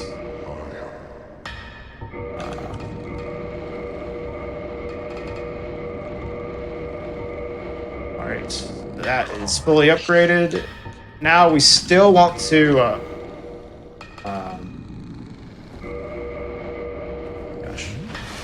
we still want to level up so we can wield this weapon. So we're gonna have to warp back. Looking good so far. Are you feeling happy about the seat? Yeah, this is a totally reasonable one so far. I already have like a lot of the key items I need. I still need the orange charred ring to get through lava. I need a way into the final area, and I need a way into the DLC. Otherwise, we have a lot of stuff already. Maybe it might be interesting to share with people like what's been your fastest item randomizer speedrun. For all bosses so, is 1 hour and 48. That is the fastest I've done. Yeah, that's really awesome. But obviously not every randomizer speedrun Like, is gonna go that way, just because like you never know what cards you're gonna get dealt. If you get like optimal like placements of items, you could finish so fast. Like, but hour 48. I don't know if anyone's. I think that's the fastest anyone's gotten. But yeah, you have to get really lucky, especially with your early game stuff. All right, so hopefully this shouldn't be too bad. ONS with this weapon. That's a move swapped weapon now. This will show you off like the real power of move swap here. Weapon like this +5. Nice hopping. Yeah, he's hopping a lot. Micro hops. Oh my gosh. Into that pillar. Awesome. Yeah, this is not the most favorable RNG they're giving us. Literally like one of the most annoying things. All right, it's fine. But it's manageable.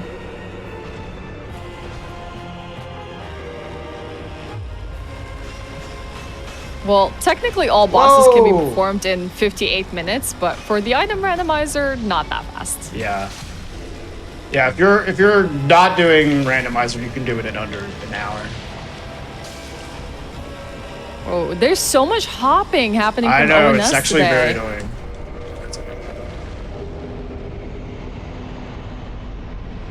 Yeah, so this boss is actually very resistant to lightning, so it's nice that I did not have to use the giant hammer for them.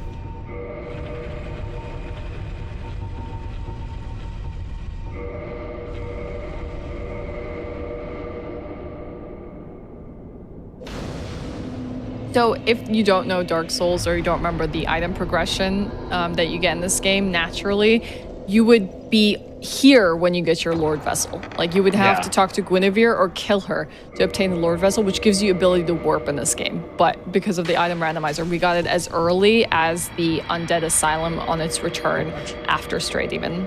And we're going to go ahead and kill her, even though we're not getting the Lord Vessel, because Dark Anor Londo is just way better for several reasons. And I'm going to go ahead and head to the Painted World. We're going to do a sequence here of Painted World into Duke's Archives, which is pretty standard, especially because once we get done with the Painted World, our last bonfire is going to automatically be set to the Anor Londo bonfire, so it's just like convenient routing to go this way. Yeah, this is one of those things you were asking about, Sky, is like he has the Peculiar Doll, which is the key item to get into the Painted World, and he just finished ONS, and he's within the vicinity, and so he could just warp to a closer bonfire and then select to do this, then go do Duke's Archives, which is also in this area, and then clear all of Anor Londo, and then like never have to return.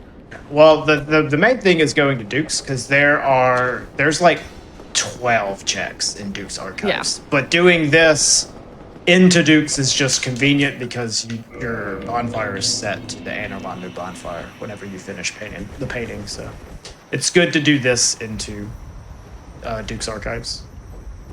But if you just want to find key items, you go to Duke's Archives because there's a bunch of checks there. But you can only do that after the Lord Vessel because there's a golden fog gate there that doesn't allow you to get through it. But luckily, Regal is a speedrunner and also knows a glitch how to get past. There is a skip to get past the golden fog gate, but the way that the logic works for the randomizer, you pretty much never really have to do that, unless there's like some real niche scenario, I guess, that pops up. But you could skip the golden fog wall. The logic for the randomizer was also made several years back before that skip was even around. There's like a race mode plus version of the randomizer. Oh, I totally forgot to get one of the checks. There's a race mode plus version of the randomizer that incorporates the logic of skips. But the golden fog gate skip is not one of them. Yeah, I totally forgot to go. It's okay. I can do this same thing and just go to the bridge. Would you say, in order for someone to pick up the randomizer, would they need to know glitches, or maybe just like play through the game once or twice? Like, where would you recommend the beginner part of randomizer? Definitely know how to progress through the game, like what key items are important. That's the main thing I would say. But for the randomizer, you don't need to know all the glitches and stuff. You won't be able to do like a super fast run necessarily. But the only mode in the randomizer where you need to know the skips and glitches is the race mode plus, where the logic of it is built around being able to do the skips. Yeah. So just do race mode, look through the randomizer options. Oh, the orange charred drink. That's a key item. I actually forgot to go back to the bridge, so it's good that I died there, honestly. Well, I could have not died, but yeah, that's not a big deal. Okay, so I can answer this because we talked about this in the pre-shows. This original or remastered, this is original, and someone also said, ask Regal if he gets to do any toggle setups in Rando. Oh, yeah, I do. In the DLC, usually. So there's a glitch in this game where you can basically disable the enemy AI by toggling, which is what I'm doing right here. See, I'm like changing my item. If you do this on certain frames, it will actually just completely disable the enemy's AI. And we have like frame perfect setups to ensure that it will work every time. And there are going to likely be at least one of those in the DLC. There's a really annoying section in the DLC with a bunch of enemies. Just nice to just turn their AI off, not have to deal with them. Okay. Someone asked if the orange charred ring is technically skippable. It is. It is. It's just yes. very, very slow to offer all the humanities on this version of the game, especially because the remaster. This is one of the big differences between the remaster and Prepare to Die edition. The remaster, you can offer all 30 humanities to the Chaos Covenant to open up the shortcut, which skips the lava section. But in the original game, you actually can only offer the humanities one at a time, and it takes a long time, and you have to offer 30 of them. So it's actually quite long to skip the orange card ring. But you can do it in a pinch. Like if you have like every single thing except for the orange charred ring, it's probably worth to just offer all the humanity if you have the humanity for it. But it is quite slow to do that usually, so it doesn't come up super often. I have done runs though where I just did that. Definitely a quality of life improvement in the remaster on that. Yeah, it's one of the things that is improved, I'd say. All right, so this is a cool trick on Priscilla. We're going to lock onto her. And hopefully our lock-on follows her, and that'll tell us where she is. There she is. Sometimes people will use like projectiles, like arrows or knives, to throw at Priscilla so that you can see it floating on her body and be able to find her. Hey, that was the second Lord Soul you got, right? Yeah. So we are missing two things basically right now, which is a way into the DLC and a way into the kiln of the first flame. Once we get those two things, we'll be able to just go on a boss rush, essentially. But right now, we're still missing those two things. But we are going to be going to Duke's here, which is going to have a lot of key item checks. So maybe we'll get both of those in here. There is a good chance that we'll find a way into the DLC because the way the logic of the randomizer works, the broken pendant is always going to be behind a golden fog gate. So there's a good chance we'll find it here. If not here, it'll be in either Izalith or Nido. Those are the two main places that or the three main places you'll find it. But often it's here because there's just so many checks here. And then we just need to find a way into the kiln of the first flame, which there's a lot of ways into the kiln of the first flame.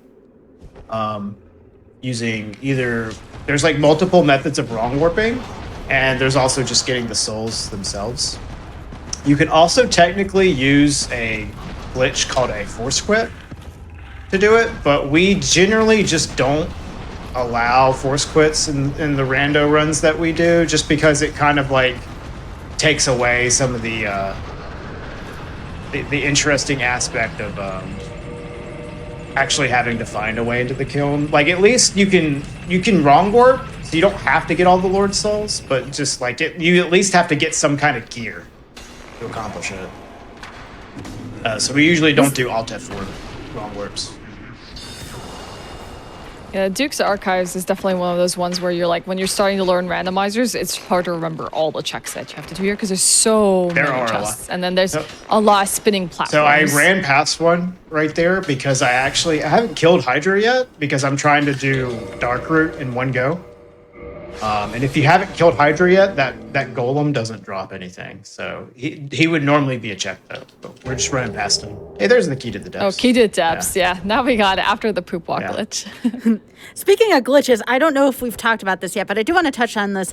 There was a question about what causes the moan glitch and maybe to explain what the moan glitch is. Okay, so I am honestly not totally sure why the moan glitch happens, but basically what it is when you kill Priscilla in one shot specifically with Darkbead. It doesn't happen with anything else. It only happens with the Darkbead spell. You kill her with one shot, and she gets stuck in a dialogue loop. So whenever Priscilla dies, she gives out this moan. And if you get the moan glitch, she just doesn't stop moaning. And whenever dialogue is present in this game, it prevents you from doing a whole lot of things. And if you have aggroed Priscilla, she needs to totally die for you to be able to trigger the cutscene to leave the painting. But she's stuck in this loop of just moaning over and over and over again. So you're effectively soft locked inside of the painting, and you cannot leave whatsoever, unless you use like a cheat tool to like teleport you out. But yeah, it only happens if you use Dark B in one shot. Next question. This is more specifically about the randomizer. Are there any quality of life updates in the randomizer? Cutscenes, skips, etc. Honestly, not really. Maybe there are, and I'm just not thinking of any off the top of my head. Well, there's a few like things that are just considerations for like maybe you don't find this one particular thing. Like there's one merchant that sells a guaranteed sorcerer's catalyst because you need to maybe cast the spell Cast Light, depending on the logic that you get stuck with. However, that guaranteed catalyst costs 500,000 souls. 500,000. So you gotta work for it. So that's the quality of life stuff we're dealing with here. I don't know if it's necessarily quality of life. People don't know how to do 500,000. There's a lot to collect. Well, I just prop swap it, so it's basically free. You're fine as a speedrunner. Yeah. So yeah, Regal's just kind of progressing through the Duke's archives right now, and there's like a lot of chests. He also performed Duke's archive skip. That was a really cool bow setup that he did onto the elevator ledge there to drop onto a specific platform and avoid traversing this in a very slow manner. And one other thing that I kind of want to note about this place is that there's just a lot of very dangerous enemies, the Crystal Hollows in particular, and Chandlers. They can very much kill you. So when you're picking up items, sometimes it's really handy to quit out. That's a really good on one. the chest. Yeah, on the chest opening, so that you de-aggro enemies. So in this game, when you quit out, you de-aggro the enemies that you've already aggroed. That is a nice fall control. Unfortunately, we're a little starved on spells. Or not spells, levels. So we haven't even been able to get the levels required to cast fall control yet. But that would save us some time in the DLC, assuming we get all the checks. Yeah. So you want to do things like, what's called meme rolls or air rolls? Yeah, well... With fall control? No, just there's a fall control quit out that you can do to skip this hill township. The problem with there's a glitch called air rolls in this game where you can just like roll in the air. You chain rolls in the air, and you use the rolls to just iframe the fall damage. The problem is in Prepare to Die edition, setting that up is extremely difficult. Because it is extremely precise value that you have to get, so you have to use very specific setups for it. In the remaster, it's very easy to do because it's not as precise. So you won't see air rolls and randomizer runs super often for Prepare to Die edition. You will see them in the remaster though, if you're playing on remaster. The 60 FPS on the remaster just makes them easier to achieve. So we're about 10 minutes out from our break, so just whenever you find a good spot that would be good to stop, just let us know. No rush. Yeah, sure. Just letting you know where we are about time-wise.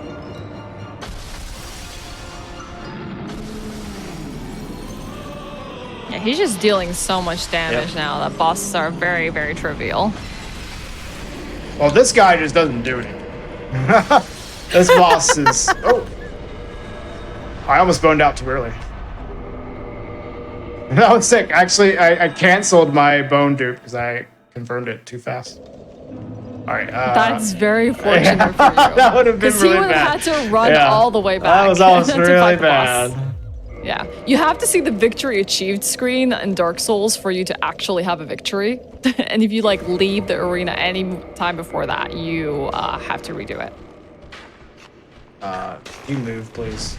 It's really annoying that I have Velka's rapier because I can't actually hit things with it effectively. Since I have not got the broken pendant yet, I'm going to go ahead and do these checks that I was going to skip. but we really want to get the broken pendant, so I'm just going to go ahead and do them now. Skipping checks or possibly skipping checks.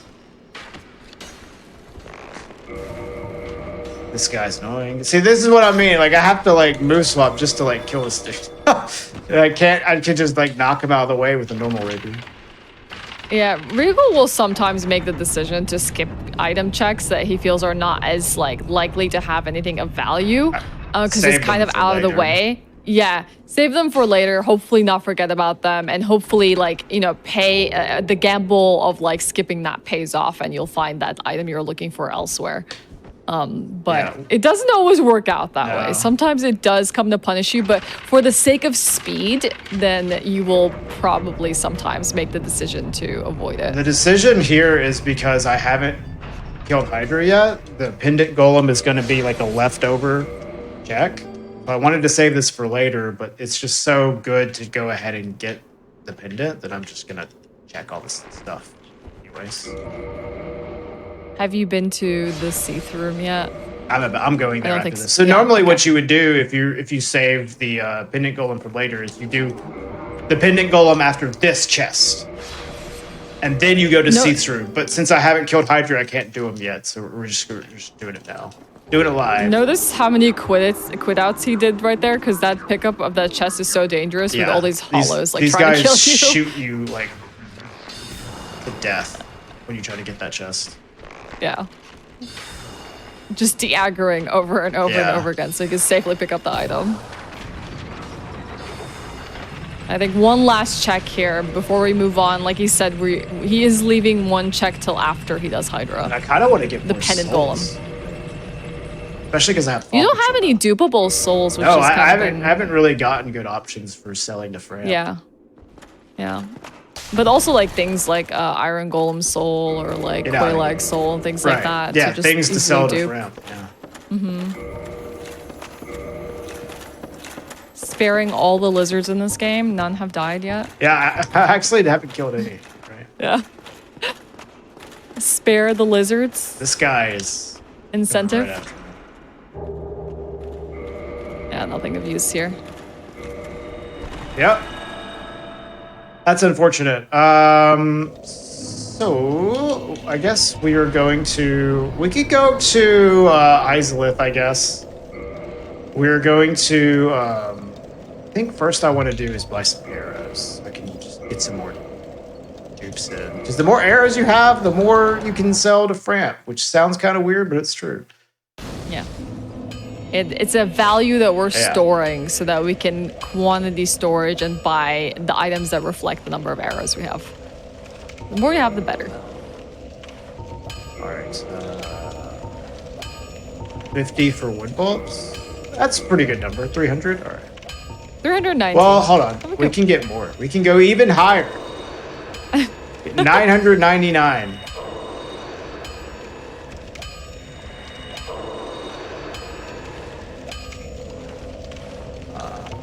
Right. Did you just do frame perfect soul pop? No, I just have 30. Oh, okay. I thought you did. I was not even thinking there, and I was like, did you just frame perfect? No, I just have 30 of them. Yeah, forgot that this is an item randomizer, and you've already collected so many. All right.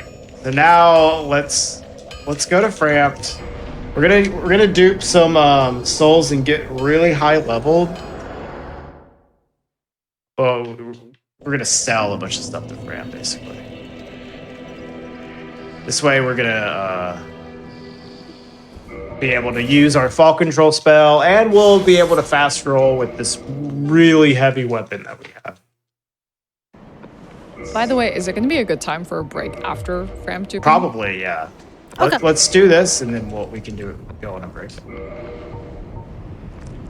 All right. So sell the silver coin. That silver coin's worth 3 million souls? Pretty good deal. Yeah, pretty good deal. 3 million souls. Never gonna run dry. Right. You might get an interruption of a line called "You sorry fool," but like if he smacks him before he finishes that, he'll be like, "You sorry." Yeah, that's my favorite. We might witness that later. Is there anything else? I guess I could sell the Divine Blessing, but this is probably enough. I think 5 million is enough. 5 million's okay. Yeah. I would love What do you think, 5 Sky? million. Yeah, That yeah. sounds good. You know, like It's a good But deal. you could have like 8 million though, right? I mean, yeah, but I won't be that picky if I'm being honest. All right, so we need 15. All right, so we're good there. I'll go ahead and get 40, and then the rest in endurance.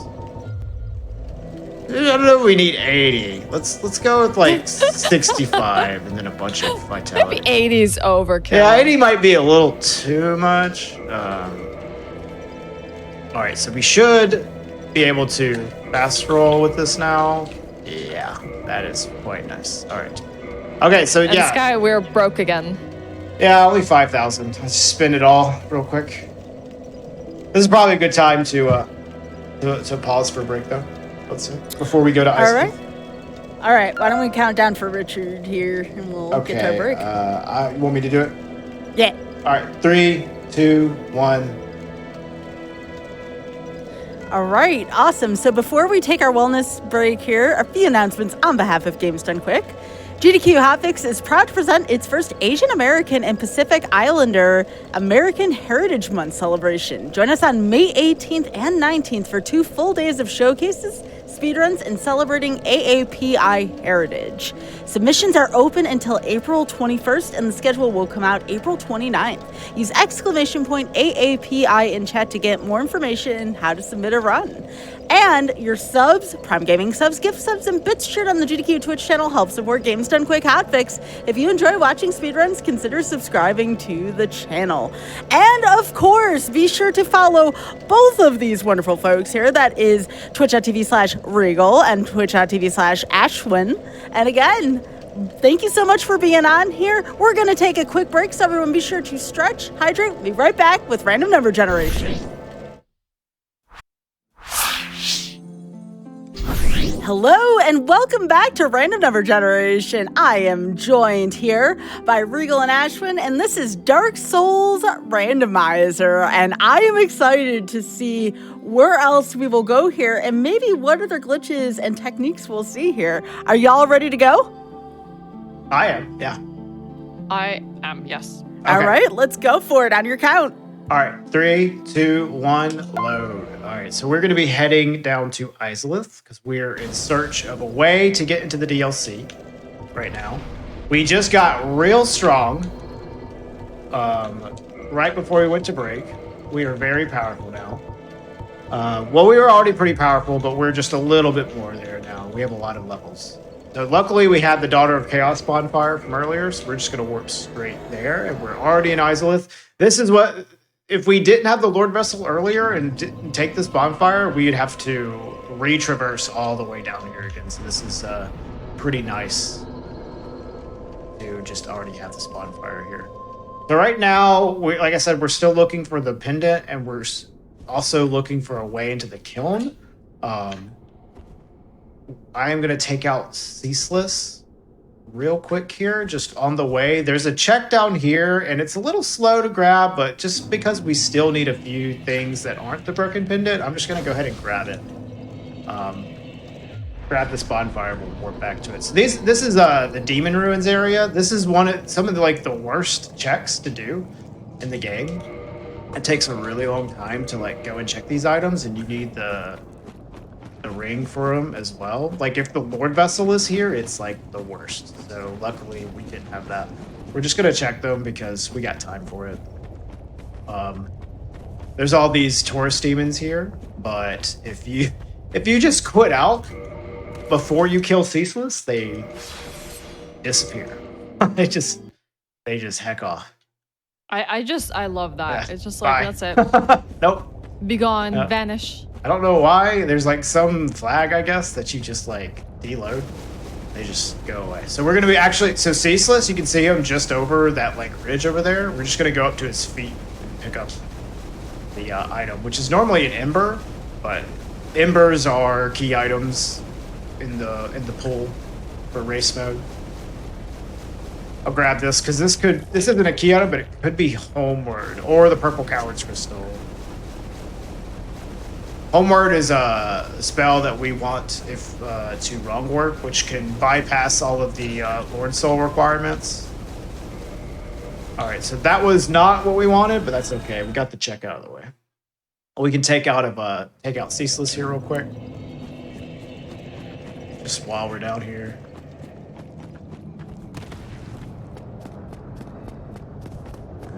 And a lot of times you'll see people doing like a cheesy strat for Ceaseless, where they go to the end and they pick up an item which aggroes him, and if you can run like all the way back to this fog wall, and he'll just like jump, and you punch him a couple times and he dies. But it's actually quite slow to do that, and we have a pretty powerful weapon, so we're just gonna fight him straight up.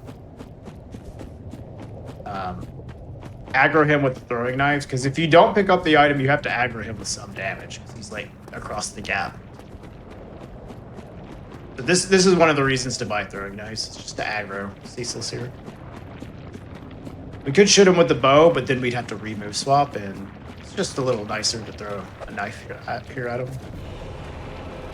Just gonna do a rolling attack and some move swaps. It's gotta be a 2-cycle, all right. That was one of the early decisions he made at the Undead Merchant. Like, he just looked at all the valuable consumables. There's quite a few of them that are really awesome in an item randomizer. One we haven't seen so far is the Elizabeth Mushroom. Yeah. Especially if you, like, duplicate it. But yeah, there's just, like, things that if you find them, they're useful utility and you could duplicate many of them. You'll probably pick them up.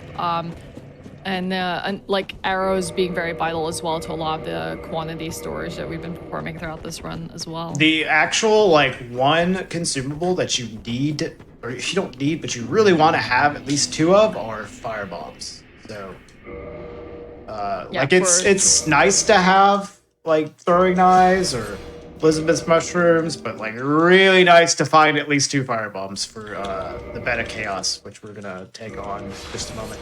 So here's a glitch right here. If you want to talk about it while I do it.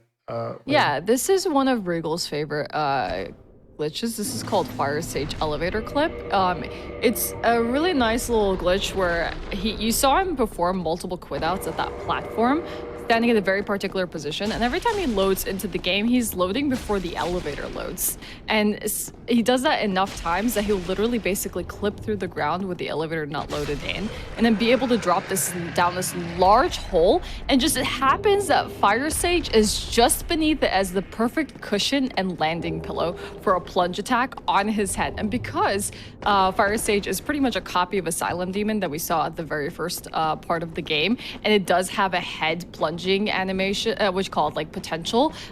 There's a spot that you can do the same sort of plunging attack on Fire Sage as you did at Asylum Demons, which is why he landed so safely. So the nice thing is, and what you need to know about Dark Souls, if you enter the room in any other way other than the fog gate, the AI of the boss does not load. So if like he's going to Centipede Demon now, because he's crossing a fog gate, the AI will immediately start. But because he entered the room anywhere in any means other than the fog gates, the AI just doesn't work. And so he just got to wail on Fire Sage, and yeah, it's pretty awesome. I like to think of it as we hit him in the head so hard we gave him brain damage. Oh no. And he just like sits there and takes a... That was the other butt that we were talking about, Sky. Oh, there's the pendant. All right. The pendant. The other Yeah, butt. that was the other large butt. That was yeah, that was referenced earlier on. We knew it would come around later. What is it with this game? And this is Dark Souls 1, right? Oh, So like you'll see more now. Yeah, what is it with this game and butts? This whole next area is literally just walking butts of dragons. Yes. It's just the whole area of it. Look at these. I'm They're sure, just walking butts. I'm sure these monsters will be wanting to take a crack out of your armor. That was a pretty sorry. good one. No, that was a good one. Actually, I've never heard that one before, I gotta say. I heard all sorts of Dark Souls jokes. That's a new one. All right, we're still checking stuff because we still need a way into the kiln. Yeah, and that's gonna be the 2 Lord Souls he hasn't found, and if not the Lord Souls, then it'll be items that he can use to wrong warp. Right now, it could be either the purple Coward's Crystal or Homeward, because I actually have all of the tools necessary for a Homeward wrong warp, except for Homeward. So if I find Homeward, then that's the last thing we need, and then if I find Homeward, the purple Coward's Crystal, or the last 2 Lord Souls, we are good, and we just go on a boss rush. And the Homeward spell and the Purple Coward's Crystal are not key items, even though he has it in his overlay. So they can be anywhere. They could be anywhere.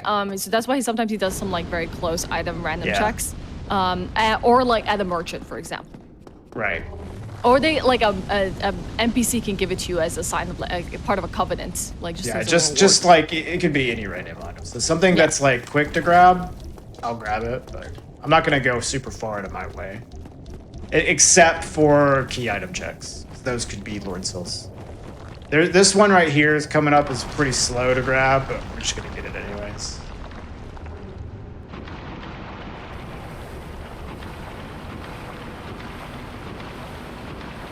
You've been pretty good about all these checks. Like, I think you haven't really missed anything. I mean, I usually don't. Only that one time that I forget everything. It could be Snuggly, yeah. It could have been the one time where Snuggly actually had, like, purple Coward's Crystal.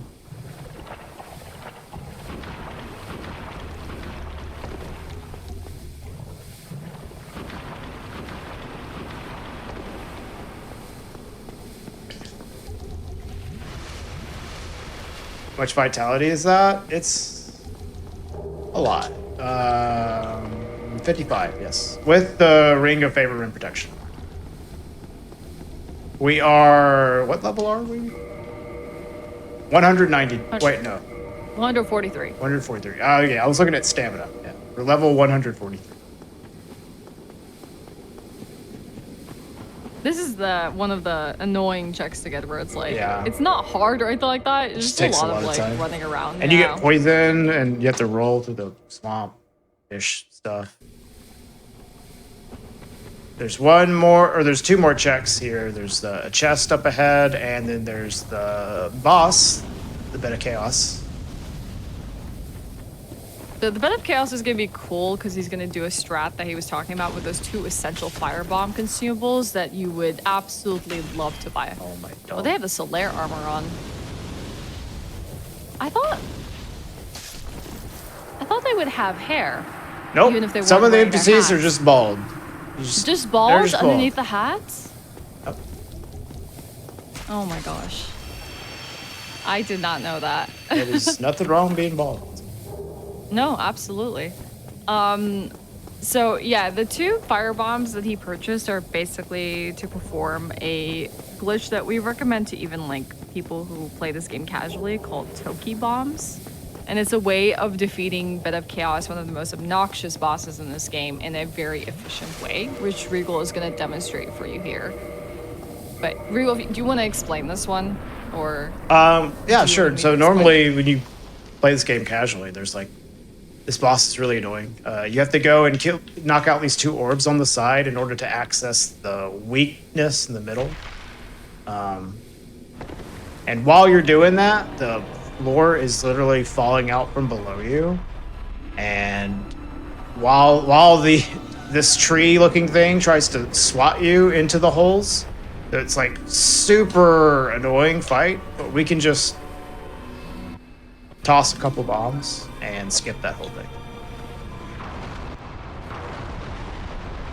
It's a very precise, like not that precise, but in a very particular position to be able to destroy the obstacles, and at a like pretty fast like setup. Like you have to throw one and throw the other one right after it. Otherwise you miss your window of opportunity, then you get swatted around, and then you can never do this strat again in your playthrough because it's a one-time only thing. Yeah, once you trigger the first orb, it's like you started it. it's going. You can't take it back. But yeah, that turns the fight into like not that bad. If you do it normally, it is pretty annoying. It's also just way faster as well.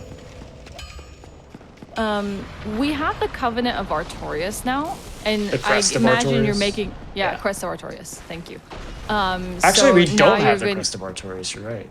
I Or thought don't you we? did. No, we have the Covenant. Yeah, I was. Yeah. Yeah, we have the Covenant of Artorias, but not the Crest. Right. So that means your traversal through Dark Root Basin is going to be slightly different than the quick shortcut to Sif, but we can still get to Sif. What I'm gonna without do it. is I'm gonna rest at this bonfire and cross my fingers really, really hard that the crest is at Butterfly, because Butterfly I will has also cross them for you. multiple drops. So maybe we'll just get it here. Because it's actually really annoying to get to Sif if you don't have the key that opens this door, which is the Crest of Artorias. We just haven't found it yet. But there's a lot of key items from Butterfly here, so we're just going to rest at this bonfire and hope we get it.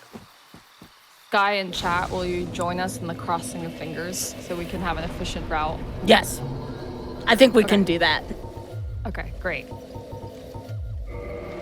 We've had some pretty good RNG so far. Like, he got the Broken Pendant, which is going to be the DLC access from, I believe, Centipede Demon. So things have been working out rather well for him. Right now, we're just going into the DLC, but we're taking care of Dark Root before we enter the DLC. Real quick question here. How long do you think it would take you to get to New Game plus 100 Deathless? A long time, probably.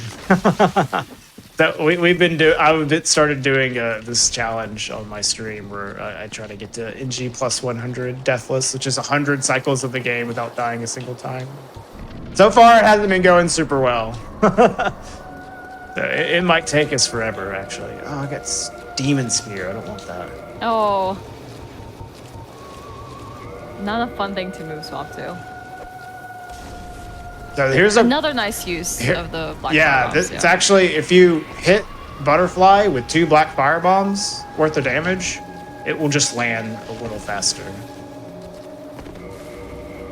It generally has a huge cycle of flying around and shooting a lot of like magic at you, but those 2 fire bombs are just enough damage to get it to You can throw more at them, but 2 of them will trigger it to make it fall. As long as you can aim. This is kind of hard to do, honestly. Whenever you don't miss any, you feel like the coolest dude in the world, which I am not right now. That's okay. I only needed the 2. Hey, I could have used that on the run I did earlier today, actually. All right. What did you get? The Crown of Dusk. Oh, okay. Which is useful for a magic build. All right, so we're hoping for A Lord's Soul, so that's the 3rd one. Okay, that's not too bad, but it's not gonna let us get to Sif faster. Yeah. We crossed very hard and nothing happened. Yes. Yeah, it didn't work. It's okay. We just have to climb up this ladder and then run backwards. So it's gonna be a little slow, but it's all right. We didn't do the night, so there's still a possibility. Oh what? No! Dude, what's this? Oh no! Oh. I don't think. Nice. There's no way to roll back up that. Dude, what? This game is so so mean. Okay, let's try that again. All right, who didn't cross their fingers? Which one of you in chat? Well, since we are going this way, we at least get to do an extra check that I would normally skip, which is this Black Knight. I'm actually going to very much avoid those cats. Those cats are very annoying.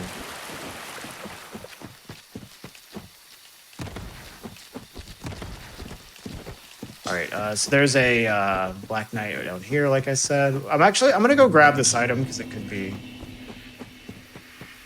a way to wrong word. We'll let this lizard live as well. No lizards were harmed in the making of this run. Wow. Egg vermifuge, not what we want. Yes. Exactly actually. what you needed. Well, we could trade that to Snuggly though. Maybe Snuggly has the PCC. Yeah, maybe they were right. Yep.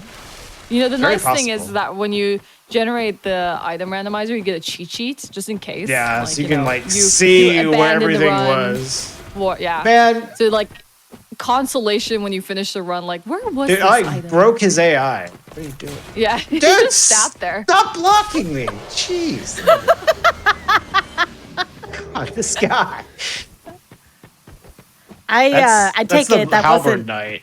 I've killed that dude many times. He knows how to get on my nerves. Was that working as intended?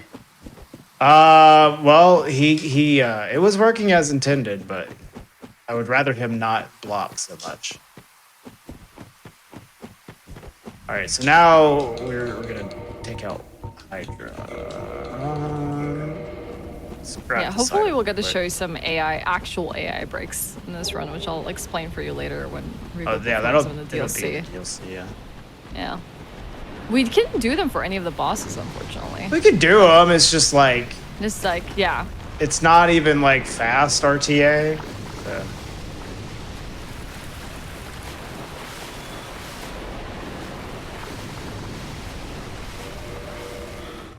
All right. Put out because there's a bunch of enemies running after me. Big crystal golems. Not fun.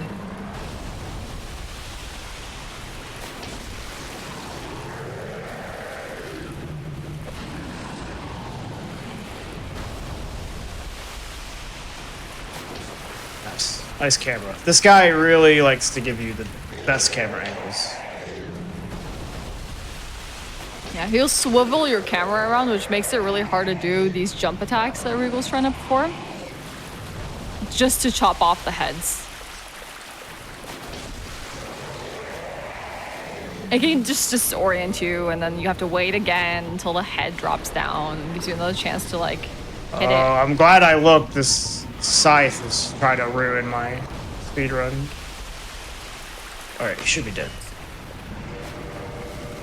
Ah, all these weapons Yeah. getting. See, this is another So many thing. weapons. You have all this stuff in your inventory in a randomizer.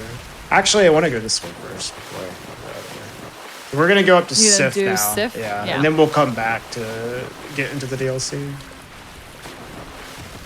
Oh, I could show off a ladder move swap. Insane. It's just the move swap but performed off the Yeah, animation but it's of getting off the ladder. super cool. You can move I don't swap think they get anywhere. to see the coolness. It's just a matter of, like, It's cool to me. okay, it's cool to you. All right, I'm sorry. I won't invalidate how cool it is to you. All right, watch this. Watch this. Hold on. Wait for it. Wait for it. Wait for it with a thrill. For it.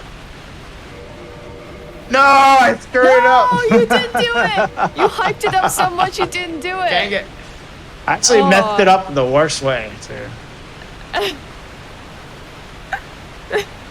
So why he got that really weird animation I did it too was because he fast. did it too fast. Yes, there's such a thing as doing it too Ooh, fast. Oh, the mushrooms. mushrooms. Explain why the mushrooms are really good consumable Well, they just items. heal you nonstop without you having to constantly heal yourself. And they're really good regeneration rate. Yeah, if you know Final Fantasy regen, it's basically that. It's better than that. It's better than that.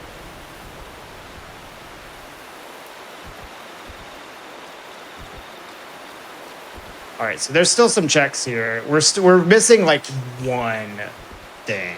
We're still checking all the stuff. That's the shame of, like, not finding some of these key items early, is like you are forced to do all the key item checks. Because now you have no idea. It's just like a wild goose chase of where it may be, or searching for a needle in the haystack. Well, not that bad because you actually know how big the haystack is. Okay. But there are some annoying checks in here, like if you are familiar with the mushrooms in this area. We're gonna do no can quit kill out you. here. Oh, you are gonna do no quit out? That's I have risky. look how much HP I have. Like it's fine. They're oh, I want. Ah, oh, okay, yeah, I they got got you. They punched you. That usually will kill you unless you have 55 hit like I have. That's a tooltip for anyone watching. Get 55. Yeah, get a lot of vitality. HP. Yeah, if people always ask, like, Regal, how do I play this game as a beginner? And he just says, get a lot of vitality. Yeah, get a lot of HP and a lot of armor and a big weapon. Yeah. The easy game. So I'm actually doing a quit out here for 2 reasons, because I need to spawn the golem back in the Hydra Lake with the quit out anyways, and this actually gives me a faster Sith fight as well. It's like the best place to do a quit out.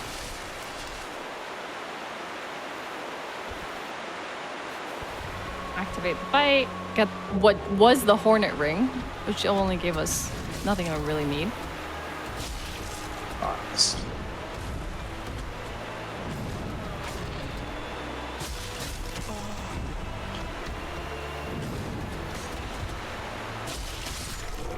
I cannot warp back. I actually have to run back. Well, I could warp back, but it wouldn't be faster. So I have a question for both of you.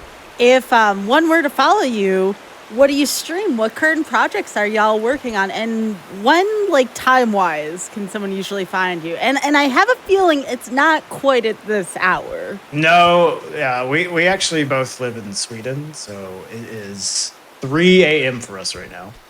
I usually stream Dark Souls runs, mostly speedruns. The main thing that I am working on right now is I am doing trilogy any percent runs of Dark Souls 1, 2, and 3.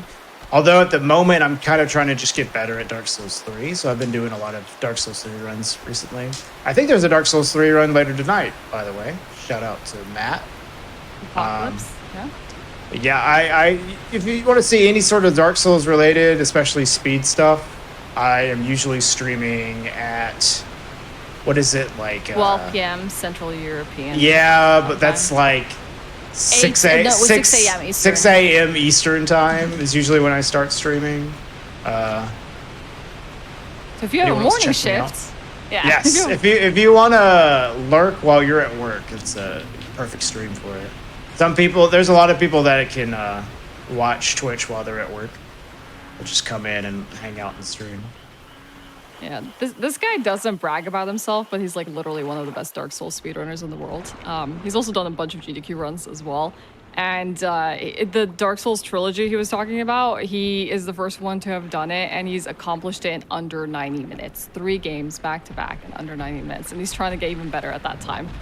So pretty wild stuff. Do recommend that you do watch him. He's very knowledgeable about the games. Me? I don't know. I'm just this little streamer that sometimes does Dark Souls any percent speedruns and is trying to get a personal PB in it. And I've also been doing my very first playthrough of Final Fantasy VII, which has been really, really cool.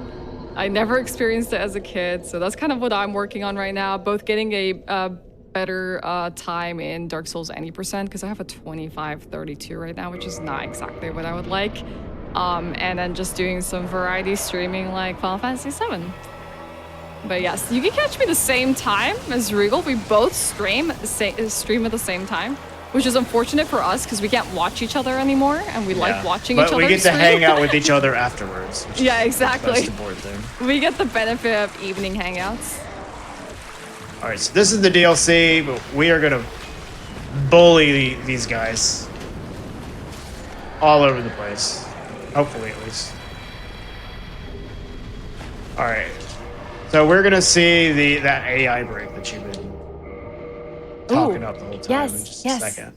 Oh, can I talk about the AI break? Sure, you can go ahead and start talking about it. Okay. So this game is really wonky, as we talked about before.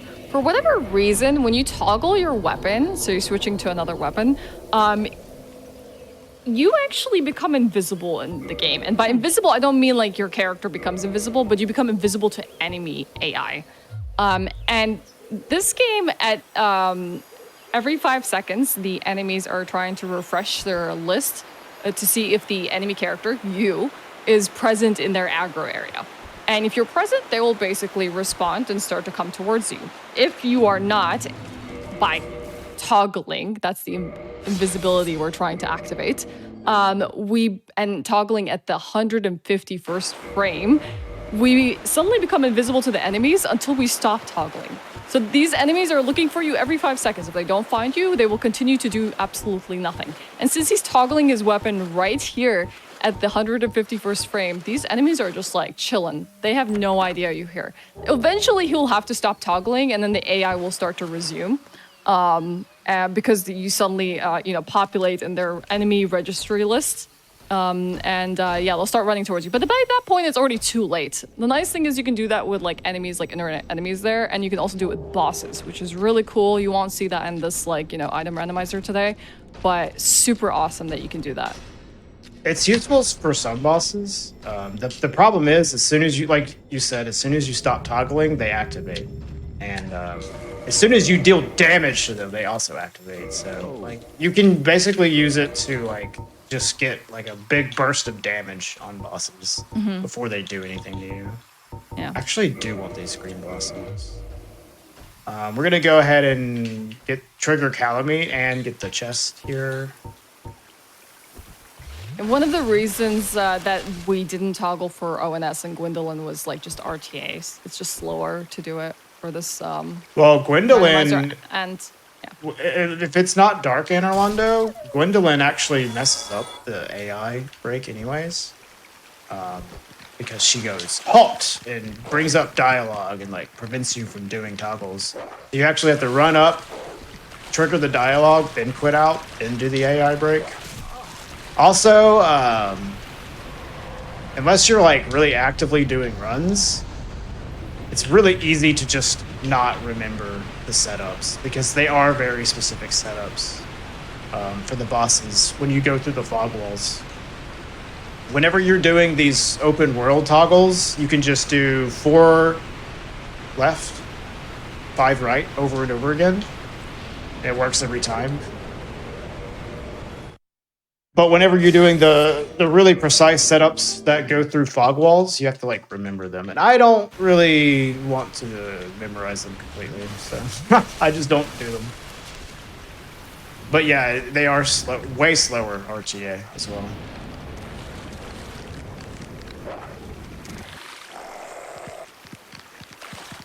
All right, so now on to Artorias, who again we are going to bully with this huge weapon we have. We're still just like 1 item away from like not having to check anything else.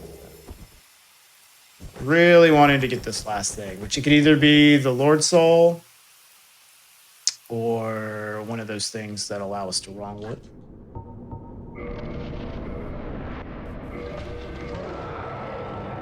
Oh, I guess we're not gonna pop a blossom.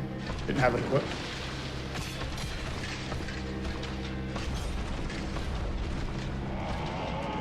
I wonder if it's gonna be at like one of those like light source checks or something like in the catacombs or somewhere really annoying. There's no light source checks in the catacombs. Not catacombs, in the DLC. Yeah. We actually haven't been to the catacombs yet, though. There's a lot of stuff we still haven't done. We just need 1 more soul or something to work with. All right, so now we'll just go and trigger Goth because we have the crest key.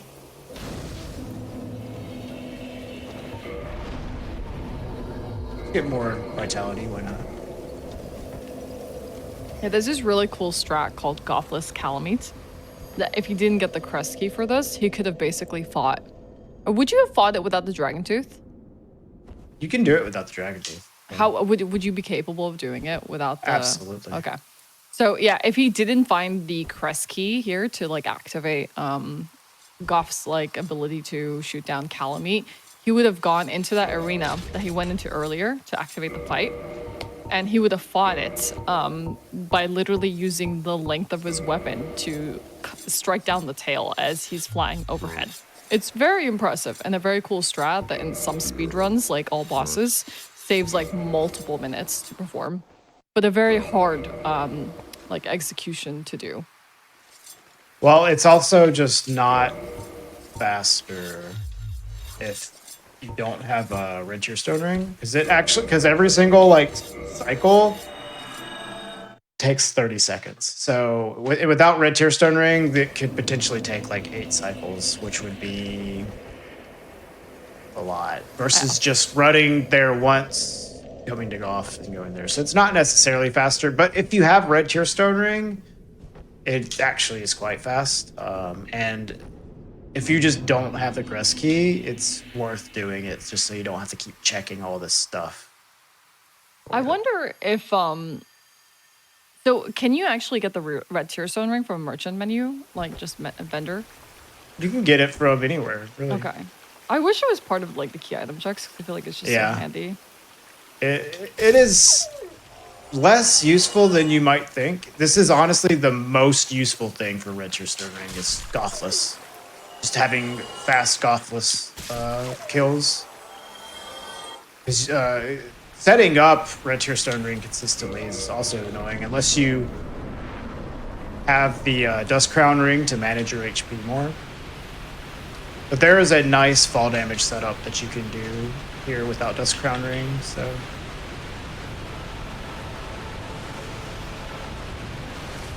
all right.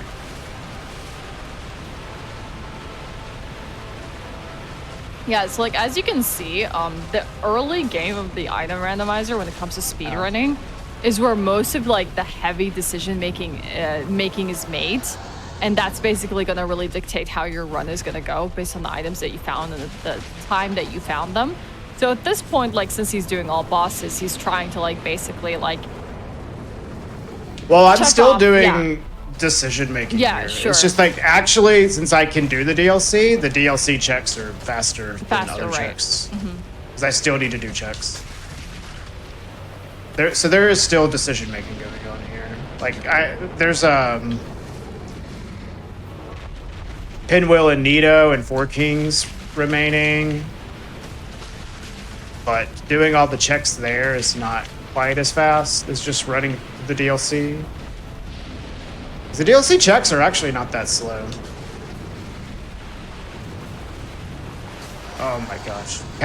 This boss is so annoying. You're hitting in a very familiar area again, Regal. Alright, he's dead. You're getting a lot of great swords in your run. Like so many great swords. Alright, so I have fall control, but I won't even really want to use it. It's like kind of annoying because I still am checking stuff. I need this. So this is what we were talking about earlier. We're like using a light source to get behind these walls.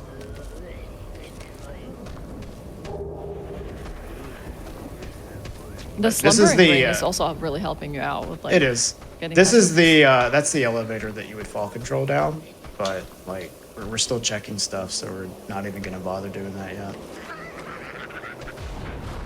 Item here. Yeah, there's a bunch of nasty checks in this area just because like a lot of things can kill you.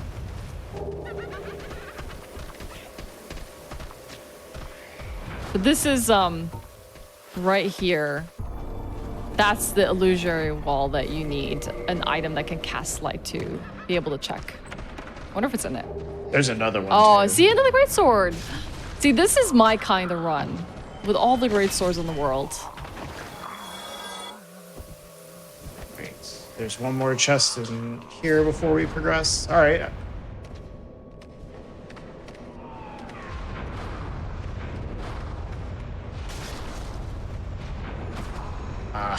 These guys are so annoying.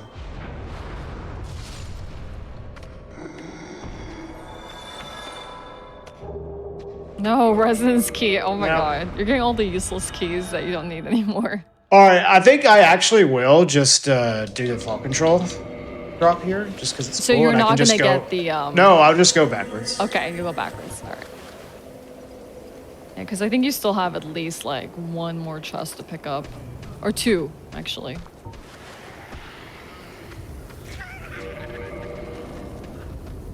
All right, I think that worked. So in this game, there's like a multiple ways to like avoid fall damage. There's like things called slope quit outs, and then there's this fall damage quit out here. So with fall control, it kind of delays your like death when you splat on the ground, and because it delays that death and you don't technically lose your HP immediately, you have time to just quit out and avoid dying altogether. And so that's what he did there. He cast fall control, he splat on the ground, you heard the animation, he quit out. It didn't work.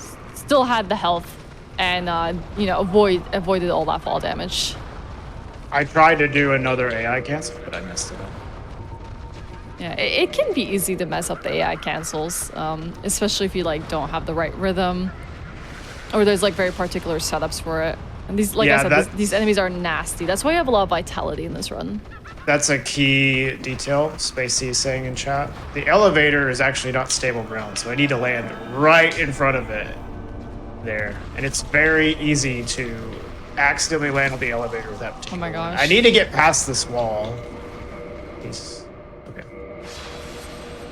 They are being very brutal to you. That's how they usually are. They're acting completely normal. All right. Sadly, we haven't been getting anything of like. Yep. Monumental. Okay. There's still a lot of checks left, so. Mm-hmm.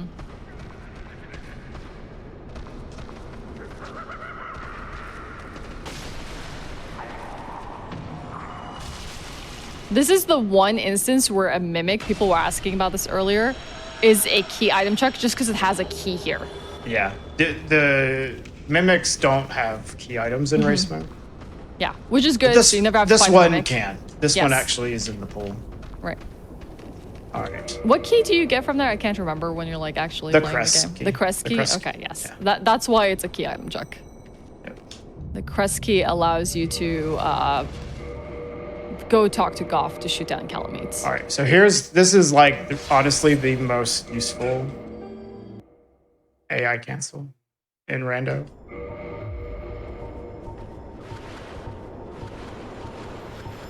Toggling again here to like basically become invisible to the enemies. You can see that they're have no idea that he's here. So as long as Regal is toggling and he's sometimes alternating between weapons to do so, the 5-second refresh window of the AI are like they're not noticing he's here at all. And since he's constantly toggling, he's constantly avoiding them from recognizing that he's here. So now he's stopped. In about a few seconds, they'll begin to pick up his presence and start to follow him. The enemies are not randomized. It is just the key items locations. The items. Yeah, all items. Right. Items all items are randomized, but the key items are the ones that we're on the hunt for here. They are randomized within a more specific pool, but they're still there. Yeah. So when you like start up the game, your choice of character is very important depending on the items that you get. Also, completely random and irrelevant to the run, but the NPC's fashion is also randomized.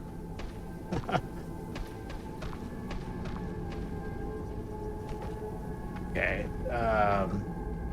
So on our way to Manus, we're almost done with the DLC here. Come on, I need this guy to come down. That enemy is pretty annoying. We'll shoot you as you're walking down this bridge. The last check/boss in the DLC. Pretty fun boss. Not so fun when you're going for PBs because it can be random and lose you a lot of time. But if you don't care about the time loss, pretty enjoyable fight.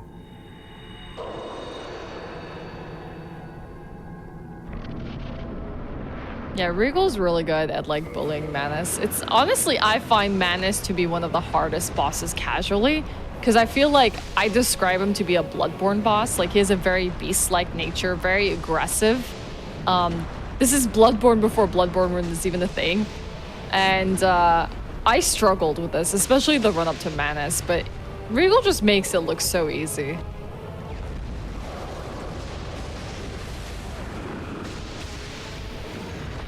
Like, Manus stands no chance. That was actually a pretty good fight. Yeah, that was really clean. No RTS on him. Hey! Oh, the Lord Soul!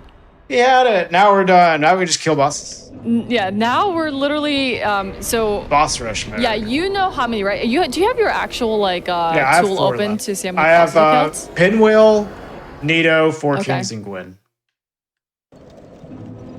So now you don't even need to go back to the pendant golem to check what that was. Nope, I don't have to check anything else. We're done. We just got kill bosses now. I'm sad we didn't get to see a wrong warp, but you know, We have everything that we Yeah, need. well, you can at least see like how you run through these areas when you're not checking all the items. Yeah, it goes really fast. This was really impressive for anyone that just is like, whoa, how are you getting through this area? Regal knows the tomb very well, and he doesn't need a light source as you normally do with a casual playthrough. So I have a light source though. Yeah, you do. But I won't even need it. Don't use it. It's No, much I'm cooler not. this way. No, it's not. This is actually really impressive because you're just like, oh, okay, he just knows this place like the back of his hand, so he could traverse it with his eyes closed. Maybe not really in actual life, but maybe he can. I don't know. It's pretty cool to watch. I probably could do it once if I tried like 100 times. Okay. Blindfolded.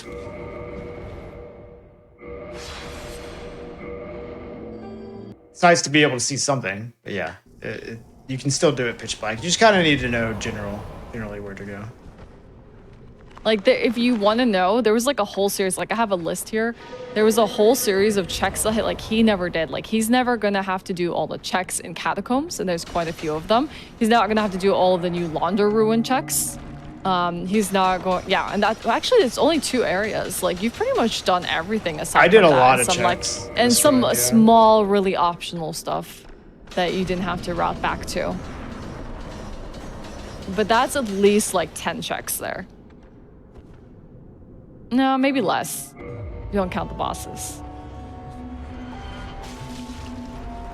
Yeah, again, this is a randomizer where all of the items are randomized, but specifically the key items are randomized within only a certain subset of items. So you're not searching everything. Everything is randomized, but the key items are randomized within Black Knights, Ember locations, normal key item locations, bosses, and chests. Those are the main things we are checking. Bye patches. So he's traversing but all this everything, light source. Everything else is randomized as well, but the key items won't be in those locations. Also performing tricky jumps. Someone's like, kill patches on the way out. Kill patches. It wouldn't take long.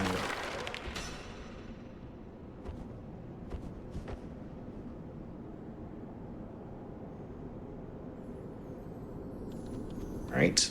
So this will be Nito up here. Usually, like, so there's definitely an AI break strat for Nito, but it very much hinges on RTSR, Red Tier Stone Ring, anyways. And we don't have that, so we're just gonna do the old strat. We're gonna put on a bunch of heavy armor and just wail on him. It's a good strat. No, it works. It is a solid strat. That arrow is so comically large. Oh my gosh, why did you jump? Okay. Alright. I could put on Mask of the Child. Alright, just get like our biggest sets of armor that we have here. What do we have for pants? Black iron leggings? We have Guardian leggings. Oh, okay. Pretty Yeah. good. That's a nice mix All right. match set right there.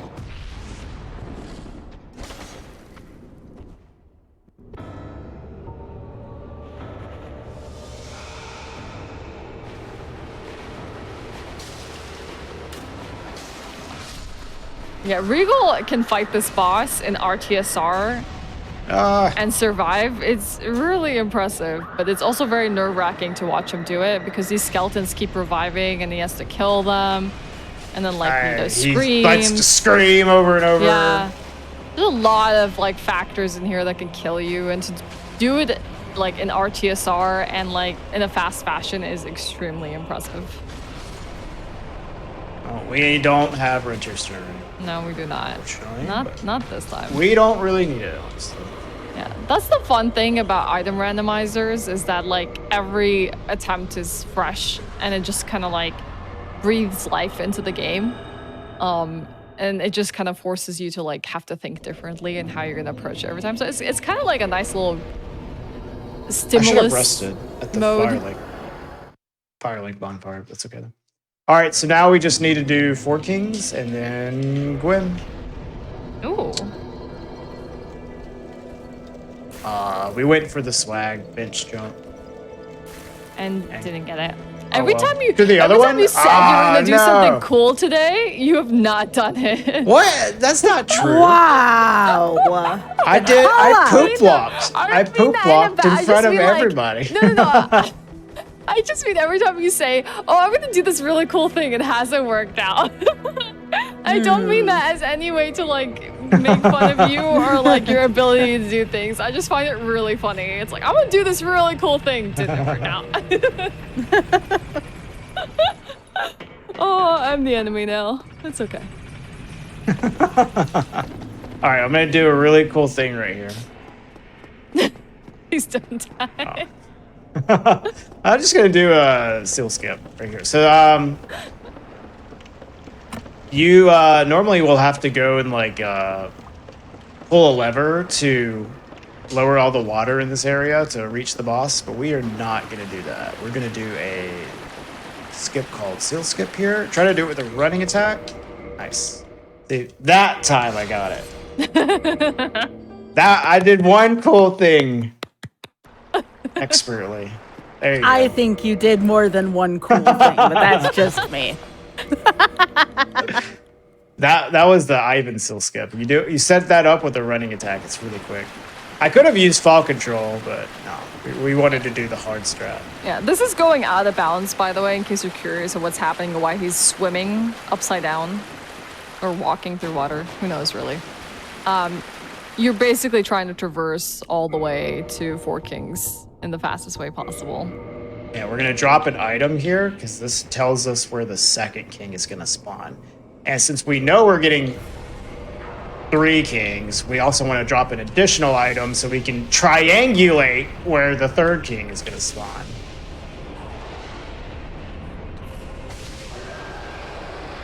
So yeah, you can like attack the boss as it's dying to deal like overkill damage, which allows us to get less than 4 kings. But we won't quite get 2 because we don't have red tier stone ring. So still have decent damage though. Alright, so here's where we drop the first item. The second king is gonna spawn nearby. Fun fact, Nice. this is Regal's favorite boss music. Well, it's the only like useful boss music in the game because you can tell when the other kings are gonna spawn based on where the music is. All right, so now we're gonna triangulate where the third king is. So we're gonna go right here. It's gonna spawn right about here. Let's see if you're right about that. Oh, I might be like slightly off, but it's gonna be somewhere around.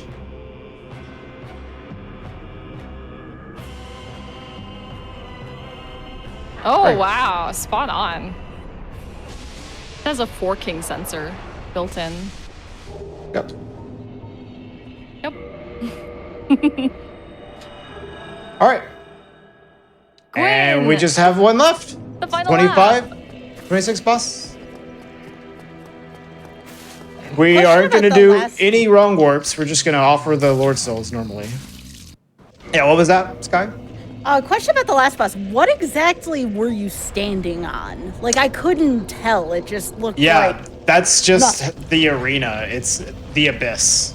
Mm-hmm. So, Oh. like this ring I have on right here, the Covenant of Artorias, it says Traverse Abyss. If I didn't have that ring on, I would not have been able to stand in there without dying whatsoever. So you have to get that ring in order to get there. That's one of the major key item checks, is the Covenant of Artorias. Because if you don't get that, you can't kill that boss. So And there's no known way to skip it at all. yeah, like you'll drop into that little black zone and you'll just get an animation of your character slowly sinking into the blackness, and then you die, and then you get a message that's like, you were taken by the abyss. It's a cool arena, but it's like it's interesting because they probably saved so much time not having to like, you know, animate an actual arena, but it's really cool that you're just like fighting in total blackness. But since there's no reference points, you have to like drop items on the ground to like tell where you are. It's customary in Soul speedrunning communities to post Franker Z in chat when the runner is doing their victory lap here in the kiln. Good dog. Franker Z. Franker Z. Good run. Do you have an estimate what you think your run was, time-wise? Probably like 2:10 RTA. All right, we'll see. 2:15. Ooh, we're doing move swap strats. Nice. Are you gonna do the parry as well? Nah. Thought about that one. It's like, nah. I don't think I would have had enough damage for it, so the damage was a little awkward. And time. Nice. Oh, I think that was a pretty good seed. Let me see what the final time was in IGT. And that'll give me a good idea of how long it was. 2:18. Oof, that's actually not that good. You only died once, what? if I remember. Oh wait, no, I stood still at during the break. Firelink with it wide open without a quit out for a while. Yeah. So that added a lot of time to it. So yeah, what was it, RTA? I have 2:21:06. That's okay. That's not too bad. Just, I definitely have had faster ones than that, but for the purposes of marathon, that's totally acceptable. But Okay. I think you only died once, like literally in the entirety of the run. Yeah, I died to the Painting Guardians. Yes. I Yes. think that was the only. That was one. it. Yeah. Literally only it. Yeah, that was fun. Yeah. Do you have anything you want to talk I don't know. about? I'm like, Yeah. it's like 3:30 in the morning, and I'm like, that was fun, dude. That was a cool run to do. I'm glad I got to do that with you guys. I just want to thank Skybilz for having us on. Of course. We've been doing a lot of randomizer runs recently in the community, and I just figured it'd be nice to show it off, like what we've been up to over the past few months.